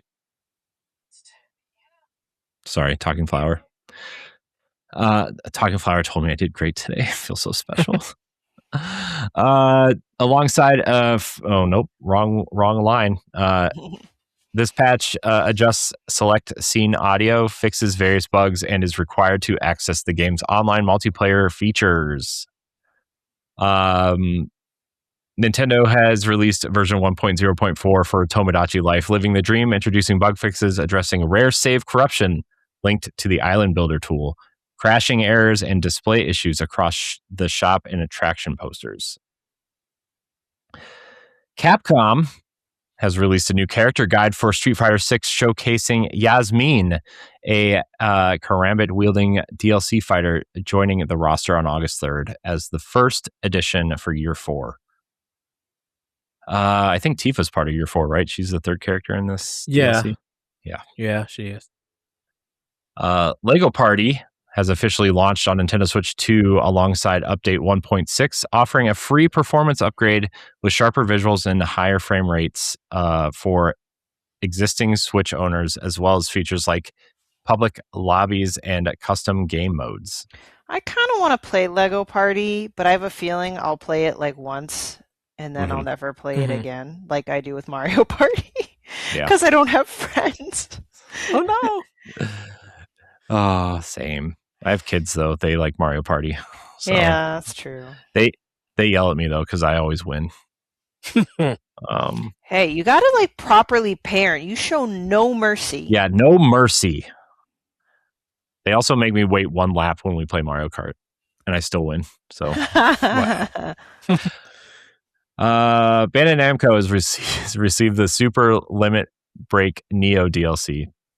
And a free update for Dragon Ball Sparking Zero, which introduces 33 new fighters, stages, and the Limit Breaker Journey solo mode, with a release planned on Nintendo Switch and Nintendo Switch 2 in 2027, following its launch on other platforms. All right, yay. Devolver Digital and Kenny Sun have announced that Ball Pit, the final free update Naturalist, will launch on Nintendo Switch 1 and 2 on August 6th. Bringing 10 months of content drops to a close with 2 new characters, 11 new balls, and 5 passive abilities. 11 balls? That's a lot of balls. Yeah, this game's all about juggling balls. So, gotta know how to handle them. All different sizes and shapes. And anyways, Supergiant Games has detailed Hotfix 5 for Hades 2. A bug-fixing update currently live on PC that addresses various combat, interaction, and UI issues, with Nintendo Switch and Switch 2 versions set to receive the patch at a later date. Huh, okay. Sega has officially launched the paid Teenage Mutant Ninja Turtles DLC for Sonic Racing Cross Worlds, adding all 4 turtles, the Pizza Fire Van, and a New York City track ahead of an in-game TMNT festival. Nice. Nintendo Switch Online, everybody. We have new stuff to talk about finally. Virtual Boy is adding its 2 unreleased games from the 90s. One is called D-Hopper, and the other is Zero Racers, which is an F-Zero spinoff game. Interesting. Wow. My browser says, fix the tabs slowing your browser. These tabs are using extra resources. Yes, I know Riverside is using extra resources. It's using my camera and my microphone. Thank you. Dismiss. All right. The other thing, though, Super Mario Sunshine is officially coming to NSO on August 13th. So Yes. We will be able to play that game finally.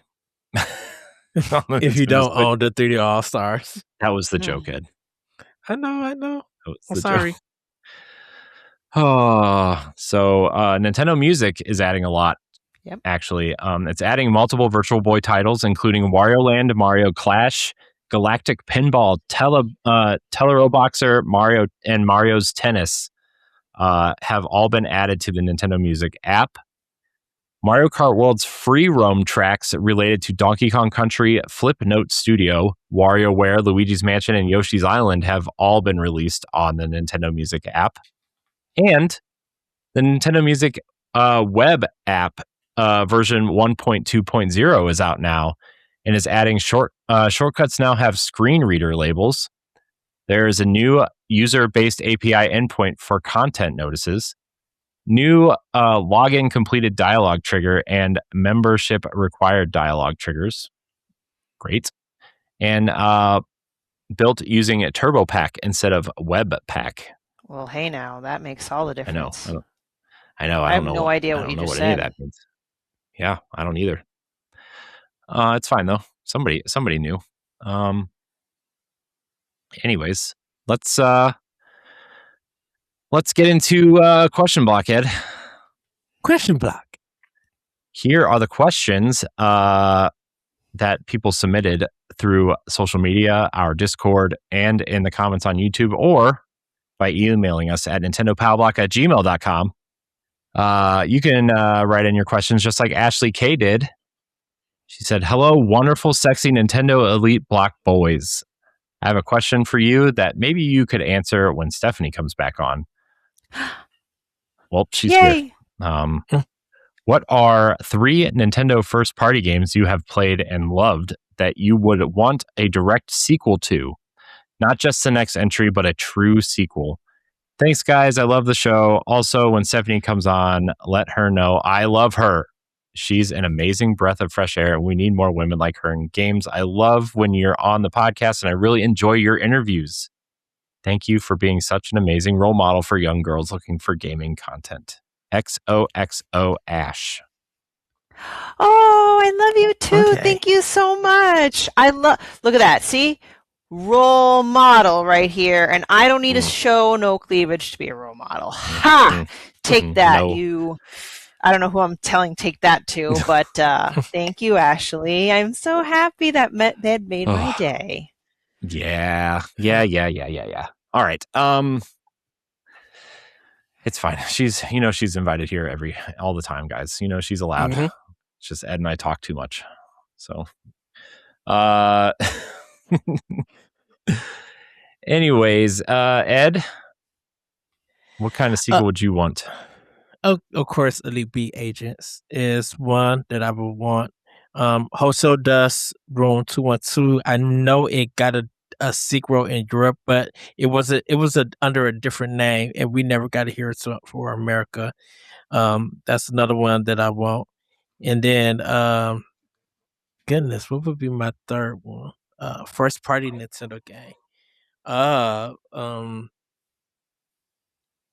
kind of, goodness, I think it would probably be Mischief Makers, but I don't think that's first party. I think that's I know that's Treasure, but I don't know if it's Nintendo published it. If they did, I'm going with Mischief Makers. For it, because I'm like, I love that game. It's weird, it's wacky, but it helped me recognize who Treasure was, which allowed me to play Sin the Punishment, Ikaruga, Radiant Silver Gun, and stuff like that. But Mischief Maker will be the one that I will love. Yeah, so Elite Beat Agents, Stephanie? My responses might not surprise anyone, but I would like a true sequel to Star Fox / Star Fox 64. I know it's too soon, but I mean, I would have answered this even if the reboot of Star Fox didn't come out.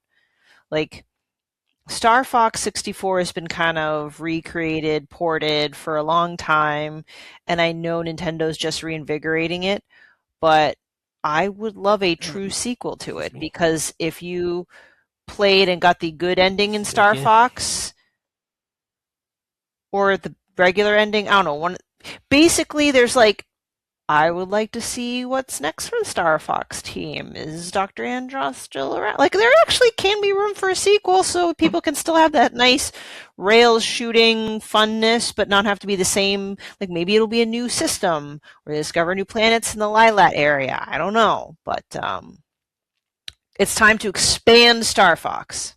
Yeah, I just feel like that game gets rebooted too many times before they actually expand what actually happens. I mean, the last time it actually like expanded into like a sequel was Star Fox Adventure and Star Fox Assault, right? So well, so that's what I'm saying. Like, I think now is the time that it could get a true sequel. I think also good timing. So that's what I want.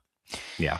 A next one, out of all the Zelda games, I think Twilight Princess. I know it won't happen, but I would love a direct sequel from Twilight Princess. Yeah. And then I'm see, I wish there was another Donkey Kong game like Donkey Kong 64, but it's so not a story heavy game that I don't think that would make sense. So I'll probably go with Pikmin. I really enjoyed Pikmin 4, and I'd like to kind of see a follow-up through that.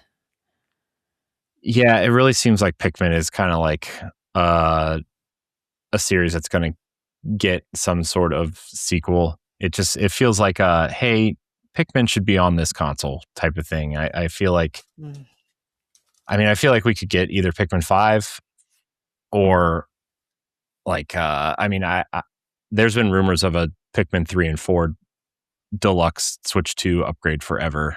But I would like to see a sequel to that for sure. As for me, Twilight Princess is the game that I want a sequel to. I either want a sequel or some sort of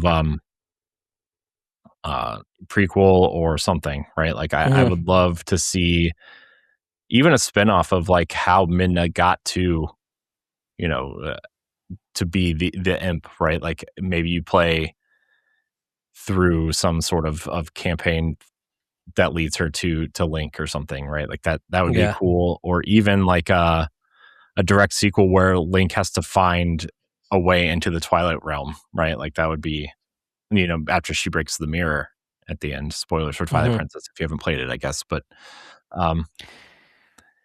yeah, I don't know. I love Twilight Princess. I've literally left my Wii U hooked up just so I could go back and play it at some point. And I think once I move, I'm going to replay it. I think that's nice. That's the game that always gets me through a tough time is Twilight Princess. It's like my comfort game. I wish it was on Switch too, Nintendo, but whatever. It's fine. The other game I think that I would love to see a direct sequel to, I would love to revisit the Fire Emblem Awakening characters specifically. Ooh, nice. I know everybody wants like either like a Three Houses sequel, which I think we're probably getting some sort of pseudo sequel to that with Fortune's Weave, but Awakening is such it literally made people Fire Emblem fans. It made me a Fire Emblem fan, right? Like it's literally the game that Nintendo said, if this doesn't sell, we're not making another one. And it was amazing. So, yeah. So those would be the two games that I would want. So, Ed, did you say yours already? Yeah. Can I replace Mischief Maker No. with Return of Darkness? No. Yes. Yeah. I overrule what Corey says. Yes. That's fair. Most people do. That's all right. Oh, wow. I don't care how blue your eyes are, Corey. Okay. I know. I'm gonna color them in next time. Oh, no. Get those colored contacts of like, I don't know, lizard eyes or something. I don't know. No, I'm just kidding. Look, I only have so many good features. I gotta use it when I can. Okay. Especially now that I'm single again. I gotta use what I got. Wow. Anyways, that's not important. You know what is important? Our next question. I closed the doc on Johnny accident. Joy-Con D. Yeah, I don't. Yeah. Can I read it?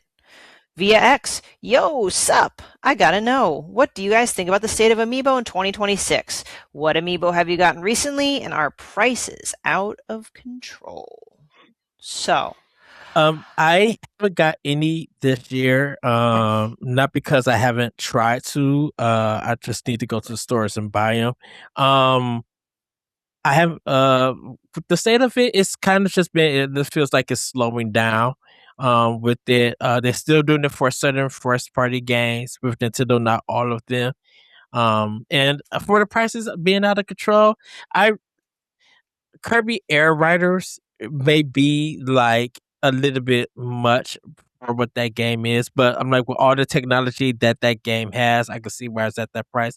I think right now it's regular amiibo prices and stuff. I know a lot of it has went up due to the fact of manufacturing, the materials that's being used, but I don't think they're too outlandish or anything. So I think for right now, oh, go ahead, Stephanie. No, I think it's also depending on what they are. Like the Air Riders are larger in size and a bit more complex. Mm-hmm. I know the Galaxy ones are larger. The Street Fighter ones are larger. So just throwing that there. Yeah, and like Capcom's been, doing their own ones of amiibos. For it, I wished I still had that Raymond amiibo that Ubisoft kind of showed off back in the day. I'm like, I would love to have a Raymond one. So right now, I think it's not in a bad state. It's just slowing down, and Nintendo making proper decisions on what game gets the amiibo and what game doesn't. Mm-hmm. I'd say I'm pretty much aligned with you, Ed, where it definitely isn't kind of what it used to be, but it's clear that Nintendo still wants to continue making amiibo. I am shockingly behind on buying them because I will continue to buy them. I just actually hope that not all of them are the larger size. I think I like amiibo like the traditional size because you can fit more of them on your shelves. Yeah. So I think it'll continue. It'll just be more intentional, maybe a couple. Yeah. Collector's Tell item. Nintendo size matters. Yeah,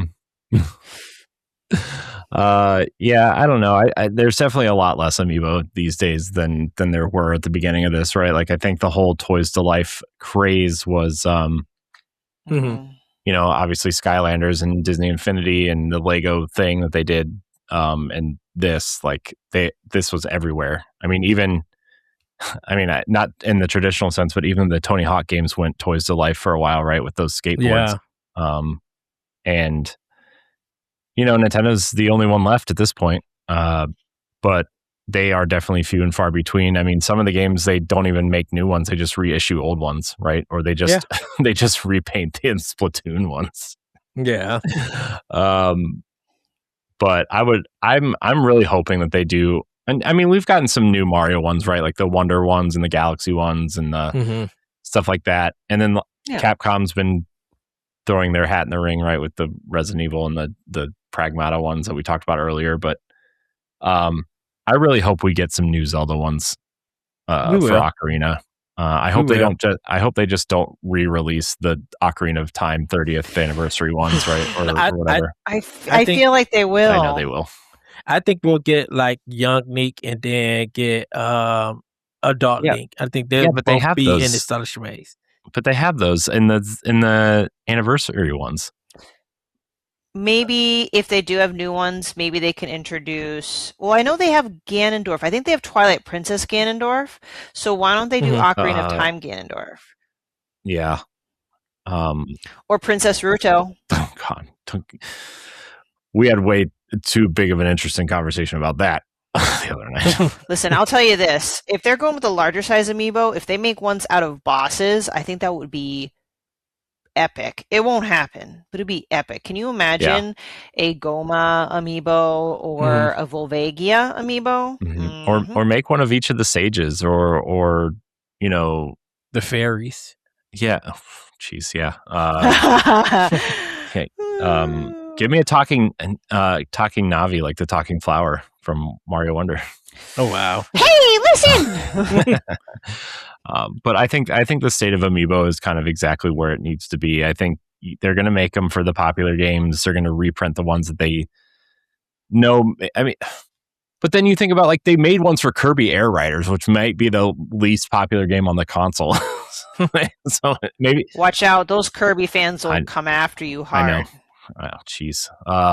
Yeah. I mean, it's going to be hit or miss, right? We didn't get Star Fox ones though. They reprinted the Smash ones, so who knows, right? Like I don't know. And we got Metroid Prime ones, but then they reprint. I don't know. I don't understand their logic on some of this stuff, but they know what they're doing. So I felt like that question was just meant for me. Thank you for the kind words, Chloe. That means a lot. AGI Anuma said that they are moving on from the Wilds era, and although he said things that Nintendo subsequently contradicted, I do feel like they will move on from that art style and from that land of Hyrule. I think they've exhausted that Hyrule thoroughly with Tears. So I think it's going to be new art style, new land of Hyrule, and it's been about 3 years since Tears of the Kingdom. I would say they will probably tease a new title at the direct after the Ocarina of Time remake is released, just to give it some time to breathe. So I expect a teaser some point next year. We're definitely in the era of Zelda, Ocarina of Time remake. We got the Legend of Zelda movie next year. So I'd say my personal guess is announcement in 2027 with a release date in 2028. Because I feel like Twilight Princess and Wind Waker, whether it's a port or whatever it is, will be next year's release or a spin-off. That is my guess. Yeah. I mean, next year will probably be some sort of, because we're not going to get a new game soon. It will probably we already got our spinoff, right, with Hyrule Warriors. We're getting our remake. We're not going to get a new game for a couple years, so next year is likely going to be a port of one of those two. I agree with you, Stephanie. Or A Link Between Worlds has also been thrown out there as a possibility, just to get a 2D game in between. Which, if I have to wait another year for Twilight Princess, just kidding. But it's I mean, Ed, we just talked about this. It was about 3 years after Breath of the Wild came out that we saw the first tease of Tears of the Kingdom, right? Yeah. So we're heading into 2027 would be 4 years. Yeah. I mean, next year doesn't seem early at all. It seems right on track. Yeah, we're due. I would say early 2027, and without the COVID delay thing, I definitely would not expect the release of the game to be so far away from the initial announcement, like what happened to Tears, and I think even Breath. Yeah. Well, I think they delayed Breath because of the Wii U situation. But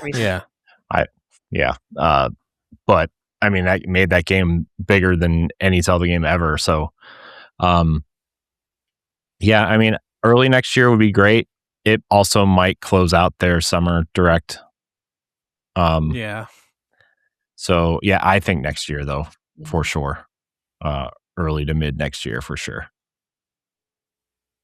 For me, I think we are going to get a new Zelda announcement. I think they're going to revisit the Legend of Zelda 2, and because of Monolith Soft's help. I think we're going to finally get different towns. We're going to get a different Ganon. And they could make that.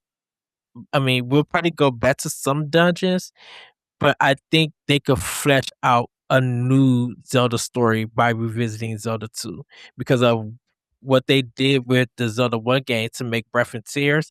I think they probably could do that with Zelda 2 to make this new Zelda game. Because like Xenoblade, they have towns in there. That you could go in, do side quests and meet new characters. But I think with this one, if they're gonna make this game a little bit bigger than WoW and Breath and with the big map of Zelda 2, I think the new one them are gonna revisit that and be able to tell this different story following Zelda 2. Where it's gonna be probably more. I mean, yeah, it'll probably be focused more on Zelda and Link with Ganon, but I think the king story and the wife of the king, I mean not the wife of the king. Well, yeah, the wife of the king, the queen, I think they're gonna play a part into this where we'll see, maybe how Zelda came about, how Link came about. And do it the Zelda 2 follow-up is gonna probably be like a prequel to the Legend of Zelda series, but using something from the Zelda 2 formula. So it'll be still action adventure. They'll take the RPG element out of it where you don't have to get health and magic and stuff like that. But I think they're gonna do something like that. Yeah, man, I still think we're due for a 2D game. I still have like a weird feeling that it's going to be a Link Between Worlds next year. Mm-hmm. As much as I want Twilight, there's also that rumor out there that Twilight Princess is actually being completely remade, like Ocarina of Time. But that's that I saw that rumor floating around on Twitter. So how much can you put into that? But it was from a credible source, so we'll see. But a lot of credible sources have said, "Oh, these games are coming to Switch 1. These, we're getting these games," and they never come to fruition, right? So, but yeah, I'm excited for the next Zelda, whatever it is. I'm gonna miss these versions of these characters. I just feel like these are the versions I've spent the most time with, right? And I love these versions of these characters and the story and just. I don't mind these versions, but if they want to keep those versions, can we like sail off to a different land or something? I just I don't want to explore the Yeah, no, if we got these, it would have to, like, that was my problem with Tears of the Kingdom. And I think we talked about that on Book Club, Stephanie, was like these versions or this Hyrule, Tears of the Kingdom didn't feel as special because we've already explored this version of Hyrule, even though they gave us the depths and the sky islands and the temple and the caves, and then they made the dungeons better and the temples better and everything, and like they were much better, but still didn't feel as special. And no Wolf Link amiibo support, jerks.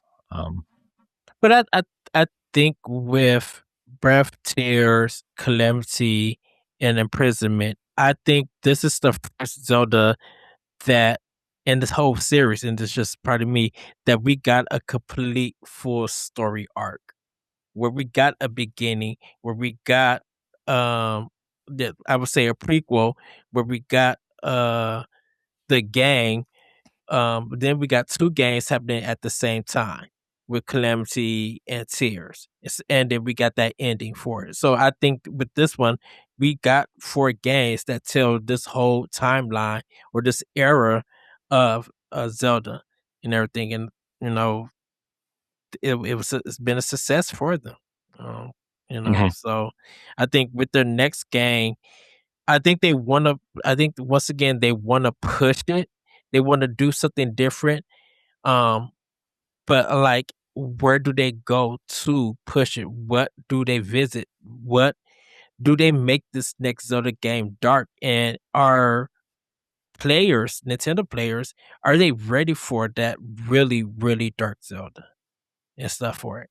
because I think Grezzo and them could keep the light Zelda games, but is Anuma them really ready to go there and make this dark? And I don't mean make it mature. I said still keep it teen, but really like go dark where it's all new weapons. That the Master Sword is not the main weapon that Link could use this time. There's got to be a more powerful sword or an alternative sword that Link now has to use. The Like, white could sword. they really go there? Well, what we can rely on Nintendo is that they're willing to explore all and any options to be creative. Because in one of the Dark Horse Zelda books, when you go through all the conceptual art, I noticed there was one section where there was like a lot of conceptual art that never came to fruition. I think it was for Breath of the Wild, Making of a Champion or something.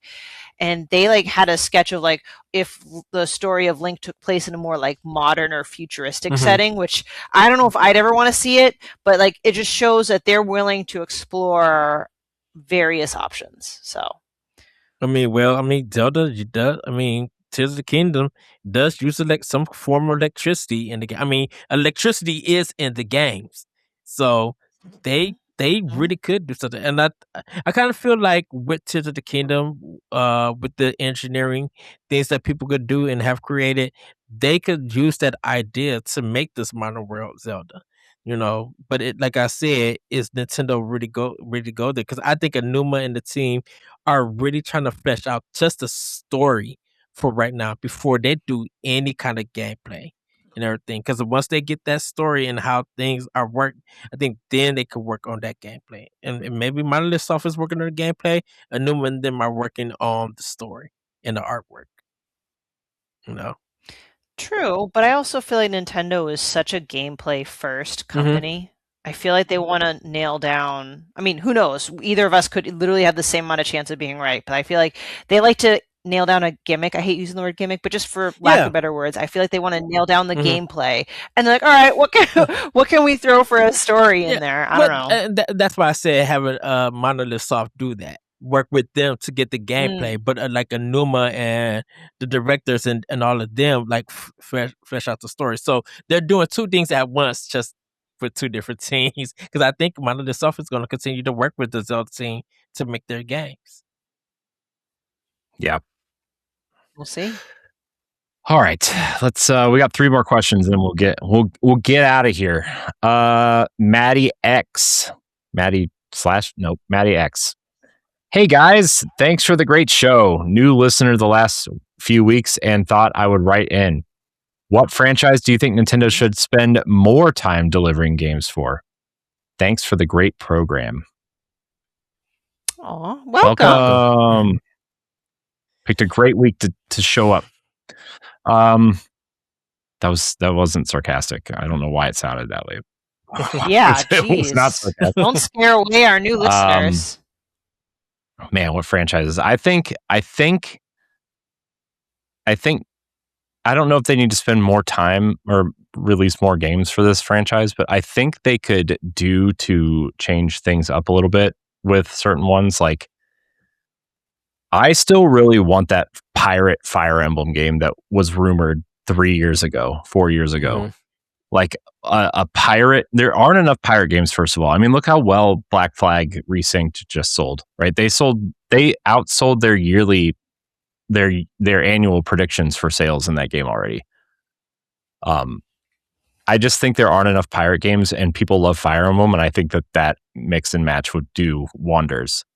I also think that they did an amazing job with exploring playing as Zelda in the Zelda series with Echoes of Wisdom.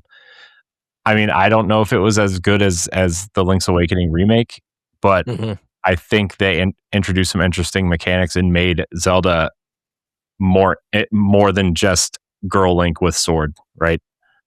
And I think they could do that. I mean, Ed, we've talked about even if Nintendo wanted to explore the Souls-like genre, which they never really have, right? And it's a pretty popular one. But like the rise of Ganon, right? You could play as Ganon and have like a Souls-like game through playing as Ganon and taking over these different areas and making like the Goma his monster slave thing or whatever to fight remake, or that sort of thing. I think that's kind of what they need to do. I think they have enough IP. I think they can explore the current IP in different ways, and instead of like, oh, here's another F-Zero racing game, right? Like, yeah, it would look pretty and the graphics would look great and everything, but like, I don't know. I think they need to make more Kirby games. Well, Stephanie, it was great having you on the show. We'll call you. No, I think that makes sense. I know I talked a lot about Star Fox earlier, but that's an example. Like, I'm not saying it because they haven't, because they just put one out. But I'm like, all right, if you want the IP to remain steady or grow, now you have to expand. Okay, you were lucky that there's a lot of Star Fox 64 fans and the Mario Galaxy movie, but now it's like, expand. Same thing with Zelda, very successful franchise, but now that Nintendo's finally more willing to do,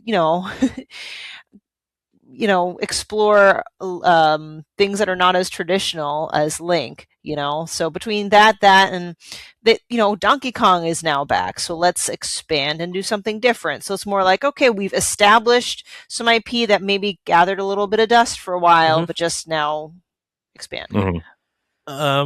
So this is gonna be an odd one, everybody. So Famicom Detective Club. I think they could focus more on that because we don't have a mature game line from Nintendo. And that's a good one, Ed. Yeah, and I think because that game is really good. Yeah, there is a lot of reading, but it's the exploration, it's the asking questions, it's watching these characters, and this voice acting, and doing this old school detective work. Like Nintendo and them are really good at it, and with it being mature, we could handle mature stuff. They let Bayonetta, both games with 2 and 3, and even the first game on there, with Platinum Games, be mature. And so like, yeah, put it on our platform. Like, Nintendo would have never, back in the day, ever go to a second party developer to have them put an M-rated game on their system. So I think just with Famicom Detective Club, I think there's more stories that could be told.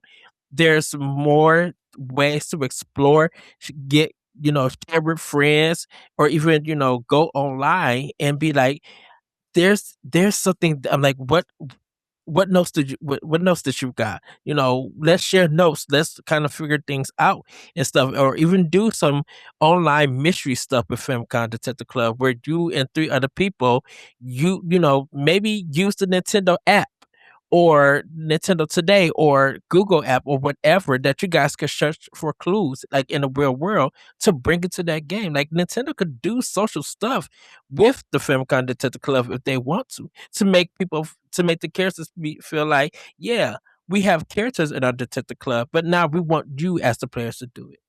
But still also give us those single player games and tell those great stories for it. And if they want to introduce new gameplay, that's a chance for them to let the series grow and introduce it.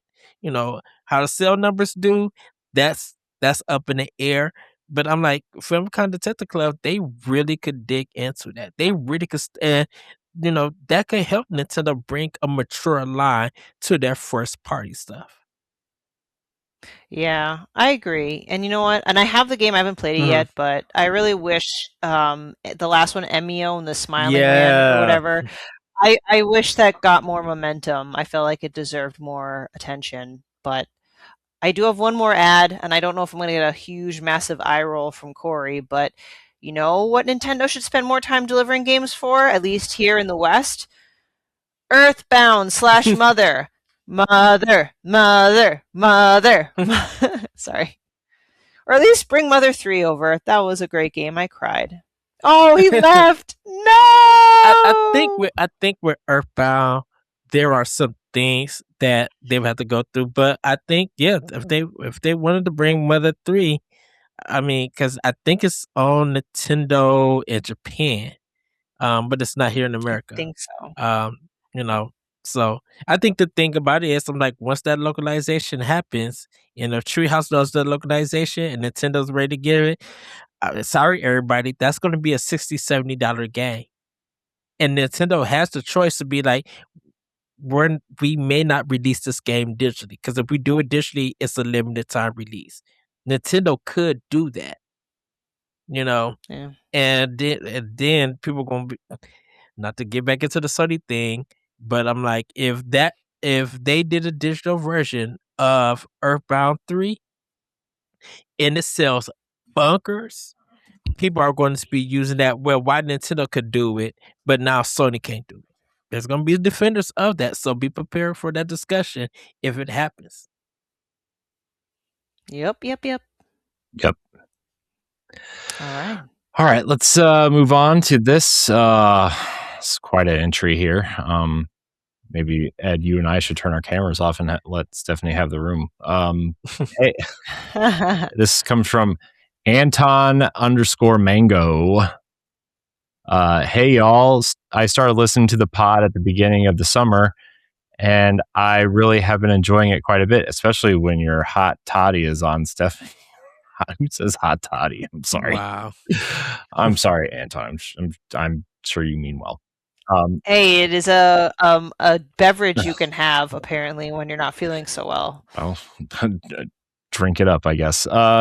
She's great and gives us guys some wonderful eye candy for the watch. What side characters in Nintendo franchises do you think deserves their own games? Waluigi Odyssey, King Dedede's Conquering the Dreamland, Professor Egad Teaches Typing. Looking forward to the answers and seeing you all this week. I like the Teaches Typing idea, but thank you.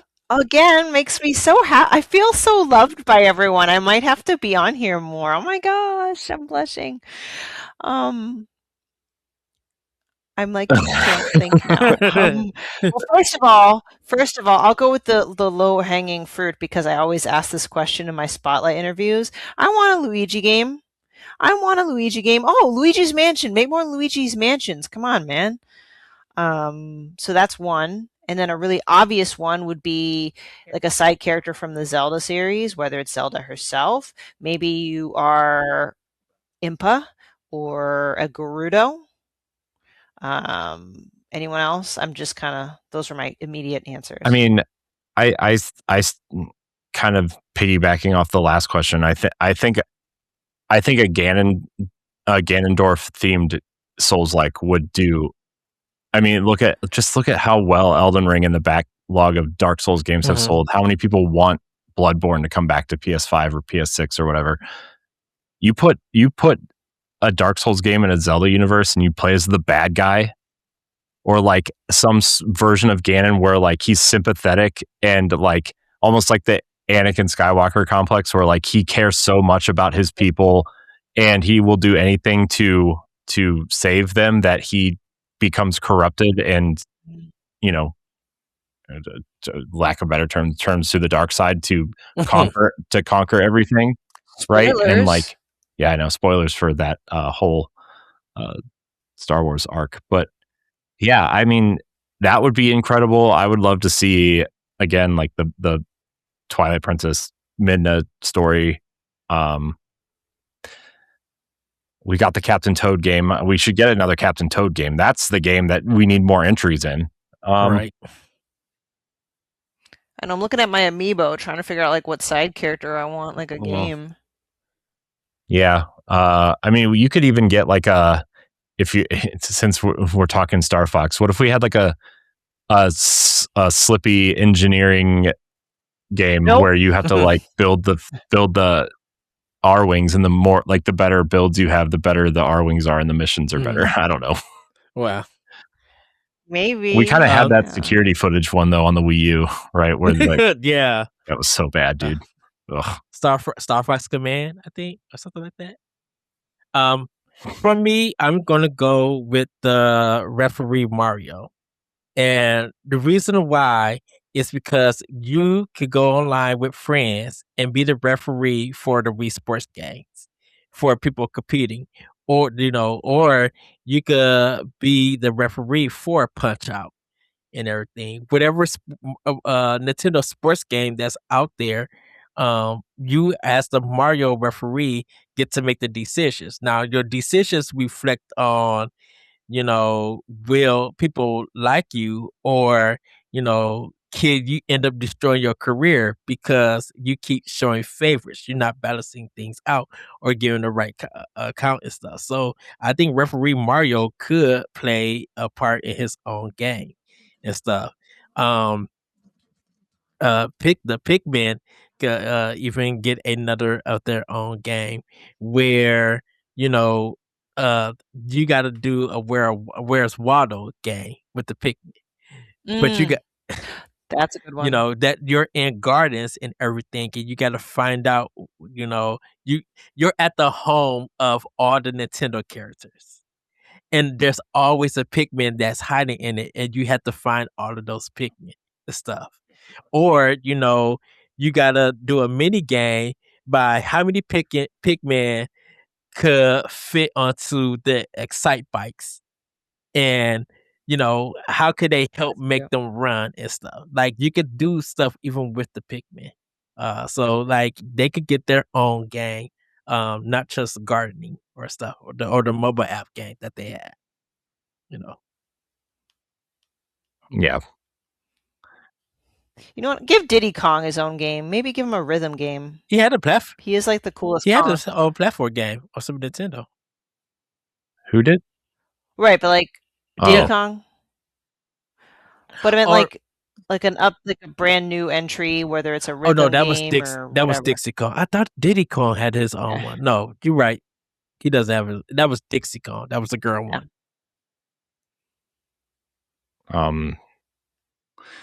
Let's see. I can't really think of anything else at the moment. Let's get these. How about King DDD? I love King DDD, but he's just awful. He's Aw. man, give us a extreme sports Funky Kong game like Tony Hawk's Pro Skater, but Funky Kong's extreme barrel rolling. I don't know. Nice. Our last question comes from Michael D via email. I wonder if that's my cousin. I doubt it. My cousin's name is Michael Doyle. Via email. Hey, Elite Block agents, looking forward to the pod this week. My question is this: with the era of physical games seemingly going away for the most part, what do you think the solution is to keep them around? What will happen when the consoles that are, quote, backwards compatible don't have disk drives? Thanks for all you do, and please have Stephanie on more. She's a great addition to the pod. Have a great weekend. Man, Ed, we're just pieces of stale meat flying around. Yeah. I love you. Yeah. I think with the era, the best solution is to go, whether you order it online or you go to these retail stores, you got to buy you a copy of these physical games. And I know that is a lot of money. I know that will put GameStop in a better position by you going getting stuff used. I know people will be searching for physicals at garage sales, but you got to go get the physical games. Of course, yes, we could see a digital era of video games and stuff, but if you want to continue to see physical games have, keeping their presence around, you have to go and buy them. Also, you're going to have to talk to your Call of Duty and Madden Bros, because they're the ones that also have to participate in buying physical games. And so they have to bust that bubble of buying a console and only playing 2 or 3 games. They got to break that, because if they don't break that, then that worrisome about physical games could get even more and stuff, So my that's my only solution, my only answer to you guys. You have to go and buy the physical and everything. Yeah, so it's always going to trend more towards digital. I think once you open that box, that Pandora's box, there's no going back. But I am also in the same mind that I don't think physical is ever going to 100% go away. I just think it's going to be a little bit more specialized. Like I think Nintendo consoles, they will always, at least beyond the next generation, I think it'll still have a cartridge slot of some kind. And the nice thing is that many video games are releasing multi-platform on day one now, right? So if you don't want to be a PlayStation gamer anymore, I will no longer be buying a PlayStation after this. PlayStation 5 is the last one I'm getting after this. But I'm not as worried because, for example, Resident Evil Requiem released on the Switch 2 on day one. So there will still be methods to play games physically. The options will start to deviate a bit. So go pick that preferred platform. You will be able to play the majority of games. Maybe you might have to wait if there's a limited time exclusivity. This will also shift focus to the third-party physical publishers, which you should support. I am talking about limited run, super rare games, I Am 8-Bit, Lost in Cult. Those are some ones that I recommend supporting them.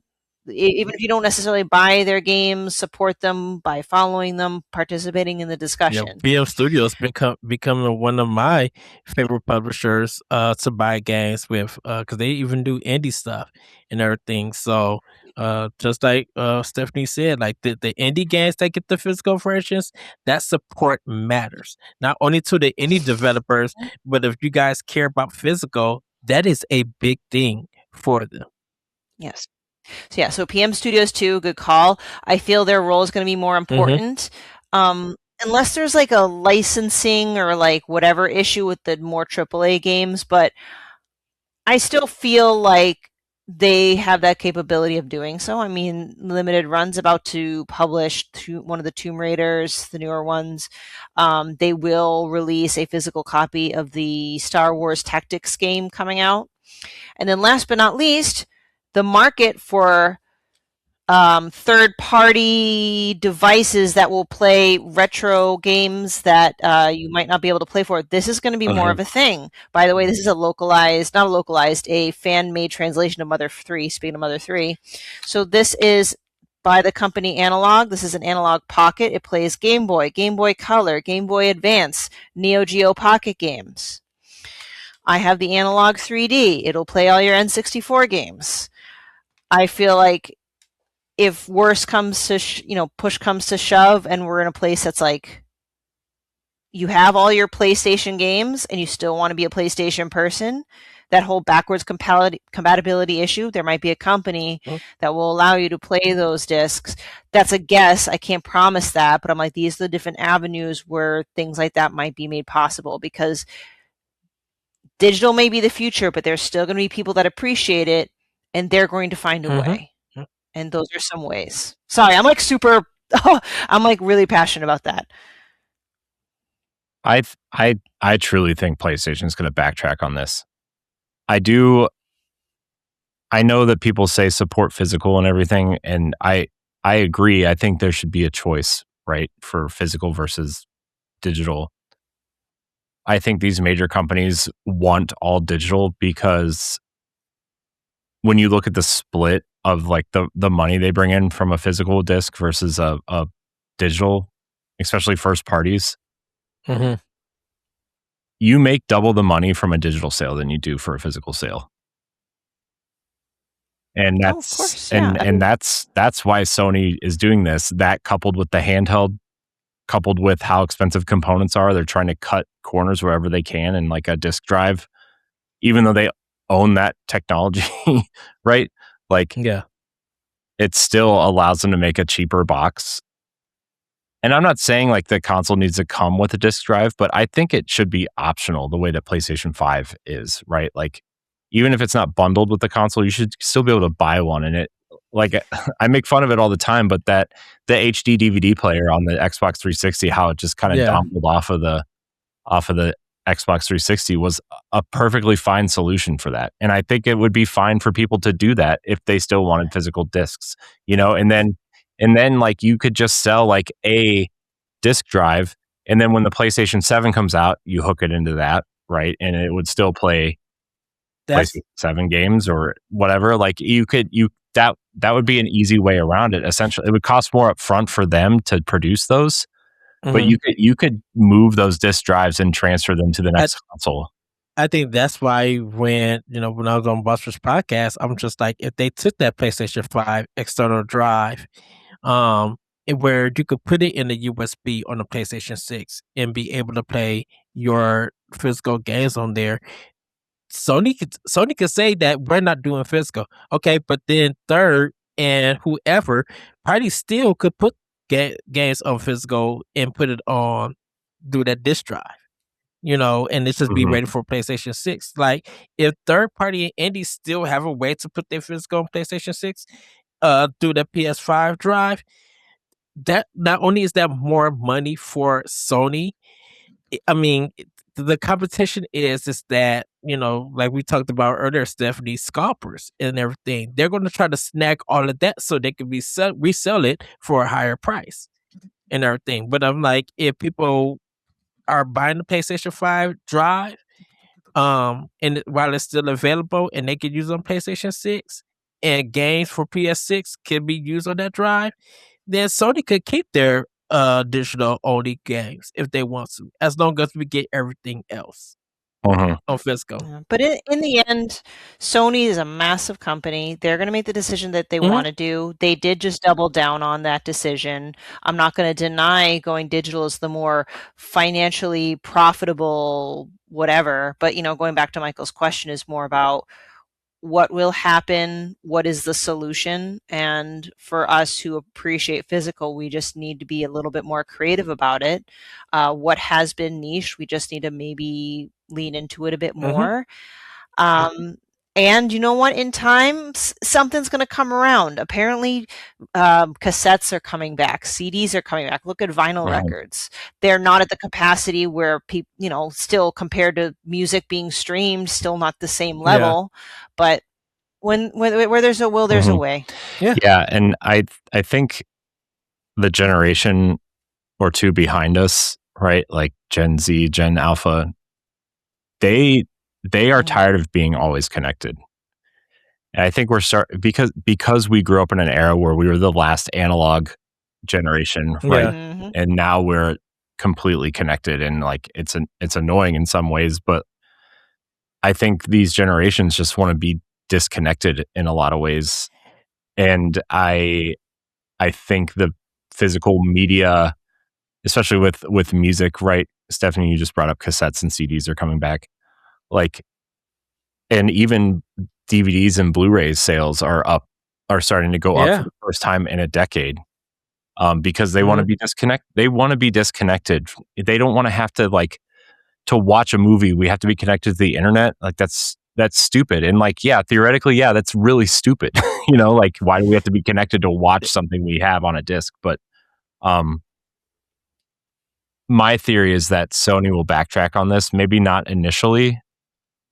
I think once these component prices come down, or this AI bubble bursts, or all these other things, like the rumor is that Helix is going to have a disk drive.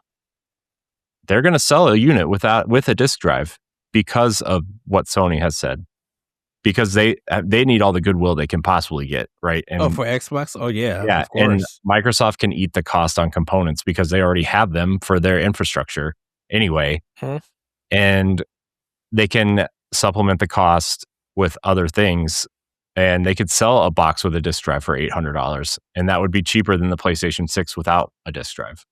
That's probably the only way to get Microsoft themselves back to that position of, sorry to say this, get back to that 360 era position that they were in, where they were leading, where they were the ones that for big games you were going to go to. So, but I think with Nintendo just themselves, they're giving us a good balance now.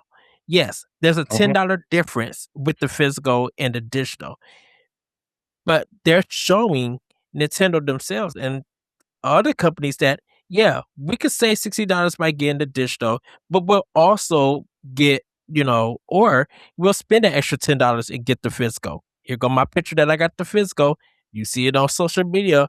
so many times. You look at Famitsu and you check out their weekly number sales. It's all Nintendo games that's physical that's on there week by week. So they're showing that Nintendo has came, with this different pricing that we will buy the physical, and if we feel like we want to save, we'll get the digital version also. And then if we need more space, I could go out get a micro SD card that's 2 terabytes and continue to save up on games and stuff, and not have to worry about anything. So I think, Nintendo is doing it good. They're in a great position. And when they're ready to move to digital, then we will see that other people will be ready to move to digital or anything.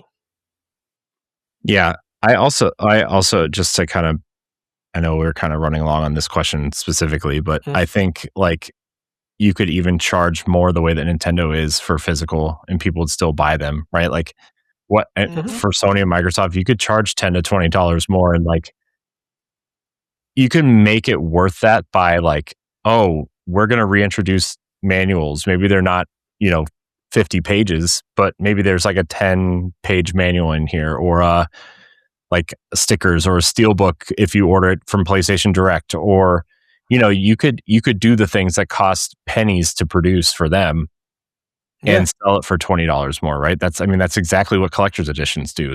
They make these, I don't want to say junk all the time, but like a lot of it is just kind of like junk that they throw in a box that they produce for $1 and then they sell it to you for an extra $30 or $40, sometimes $100. So I think you could incentivize people to buy physical if they want it, but the cheaper version will always be the digital version, and I think that's the answer. Nintendo figured it out. Yeah. So, and we'll so see. maybe not spend $320 million on Spider-Man 2. We'll see what happens with retail next year, because retail is going $7 billion on Bungie. Or sorry, I'm venting now. Anyways, but yeah, I think right now you got to go support physical. If you want a brighter physical future, you got to go support it. Mm-hmm. Yeah, that's why I started buying physical again. Even for PlayStation 5, the games that I want. Yep. So, but that's all the questions. We did it. Thank you for all the questions. I feel like we spent more time on questions tonight than we did everything else, which is great. Don't get me wrong. I love that. Yeah, it's like we're finally at a point where we get a lot of this. I love it. We have a ton of questions all the time for this show. I just don't want to spend the 3 hours answering questions. We always pick like 5 or 6 at the end. Well then, listeners, I know this is the coolest show in the network, but you do realize that Corey's on the Boss Rush podcast and I am on the Boss Rush Gamescast and Boss Rush Spotlight. So feel free to direct some of your questions there. Keep Corey and his blue eyes busy. Yeah. No, Ed, not like no questions to Pow Block, obviously. I'm just saying, share the love. I'm on expansion pass. Well, I'm talking about like the other mainline shows. Unless Expansion Pass is a mainline show, then I'm sorry, I didn't mean it. No, it's not. Man, there should be, but it's not. That you know what? Check out all the shows. All the shows. Sorry, everybody. I felt if you're at PAX, you're going to get stickers for all of them. Yes. Well, everybody, we're going to jump into final thoughts. Stephanie, you have any final thoughts? Final thoughts, yes. Buy physical. Sorry. Buy physical. Yes, one person's action may not reverse Sony's decision. But do it for the sake of consumer choice. Do it for the sake of the developer. There are real people behind computers and stuff working hard to create something that people can enjoy. And it is something that unique that we as a human species do, is to create art. And also keep the questions coming. I feel loved. Thank you. All right. Corey, any final thoughts? Yeah, I just I've been packing for this move and kind of putting together these brand kits and like the 100 other things I do in a short amount of time. Since you guys are both here, I really appreciate both of you. Ed, you are the heart and soul of this whole thing, right? You are the energy that keeps us all going, even if we like to poke fun at you sometimes for your hot takes or your garbage disposal of a stomach for Snacktendo or whatever, right? Like you are the energy that keeps us all going one way or another. And Stephanie, like I've told you before, you are an incredible talent here, and I don't think you realize it a lot of the time. Professionally, you do great interviews, you do great things on the shows, you're a great storyteller, you're a great contributor to every part of this whole business and make us infinitely better. And part of me wishes you saw more of that in you. Part of me is glad you don't, because that means nobody can steal you away from us. But seriously, you're an incredible talent here, and you keep us going in more ways than I think you realize. And very proud of you in the last few years of just watching you develop into that. You've always been a talented writer, but just developing into a great interviewer and a great host and a great talent all around. You know, none of us have been on panels. You know, none of it. You know, I just, you're just great. So I appreciate both of you. Thank you. For keeping me going too, because it's been a weird year for me. I mean, I know everybody has stuff going on, but you guys have kept me going in a lot of ways, and I appreciate both of you. Aww. We appreciate you, boss man. Do my best. You know, I gotta bat my eyes, you know, to people so they stay. All right. Anything else, Corey? Nope, that was it. Okay. Well, everybody, for me, my final thought is like, this month is going to be kind of very important to me, and very a busy time for me personally, because like I stated earlier, the beauty of video games, personal interest, is a big project that I'm excited to take on. I was supposed to write it last month, but due to many things that was happening, definitely with the heat, having power issues, change in work and stuff, I decided to push it to this month to write it and, you know, get it ready for October. But it's important to me to do this project that I really want everybody to read and people and just be excited for, because I think that there are games that we all have personally, you know, took an interest in, and it not only changed our lives, but the way that we see games, the way we talk about games with our friends, the way that it has created friendships for a lot of people because of playing the game and speaking to somebody who have also played the game and you being excited for it. It has brought some kind of closeness. You know, it has personally did something for you. So this month, as I write my banters, I promise. I'm sorry, David. I'm going to write my banters. I'm going to write my editorials. I'm going to get it out there. I'm going to be focusing on this project because I think video games, you know, has a beauty to them that should be celebrated in a right way, and celebrated as in that everybody enjoys what they love playing. That there is no judgment or anything. That we all could agree that video games is an important part of all of our lives, whether we're good at it, skillful at it, or not. You know, we all take a part of playing video games, and you know, these video games help create Boss Rush, help create, us as a community and us as friends and editors and writers and podcasters, content creators. Like video games have done that because it's a one common thing that we all have come together about that we love and everything. So the video games, no, let's get personal interest is the theme of it. So that one will be dropping in October. And I'm super excited for this project. And I have to reach out to some people because I want to do a podcast version of those week's topic and talk about the theme. And then I got to get a special guest to do the epilogue for it to wrap this project up. So I'm super excited for it. So like I said, I am going to be busy while still getting ready for PAX. And so thank you guys really for allowing me to talk about that here on Pow Block, and hopefully people look forward to it in October.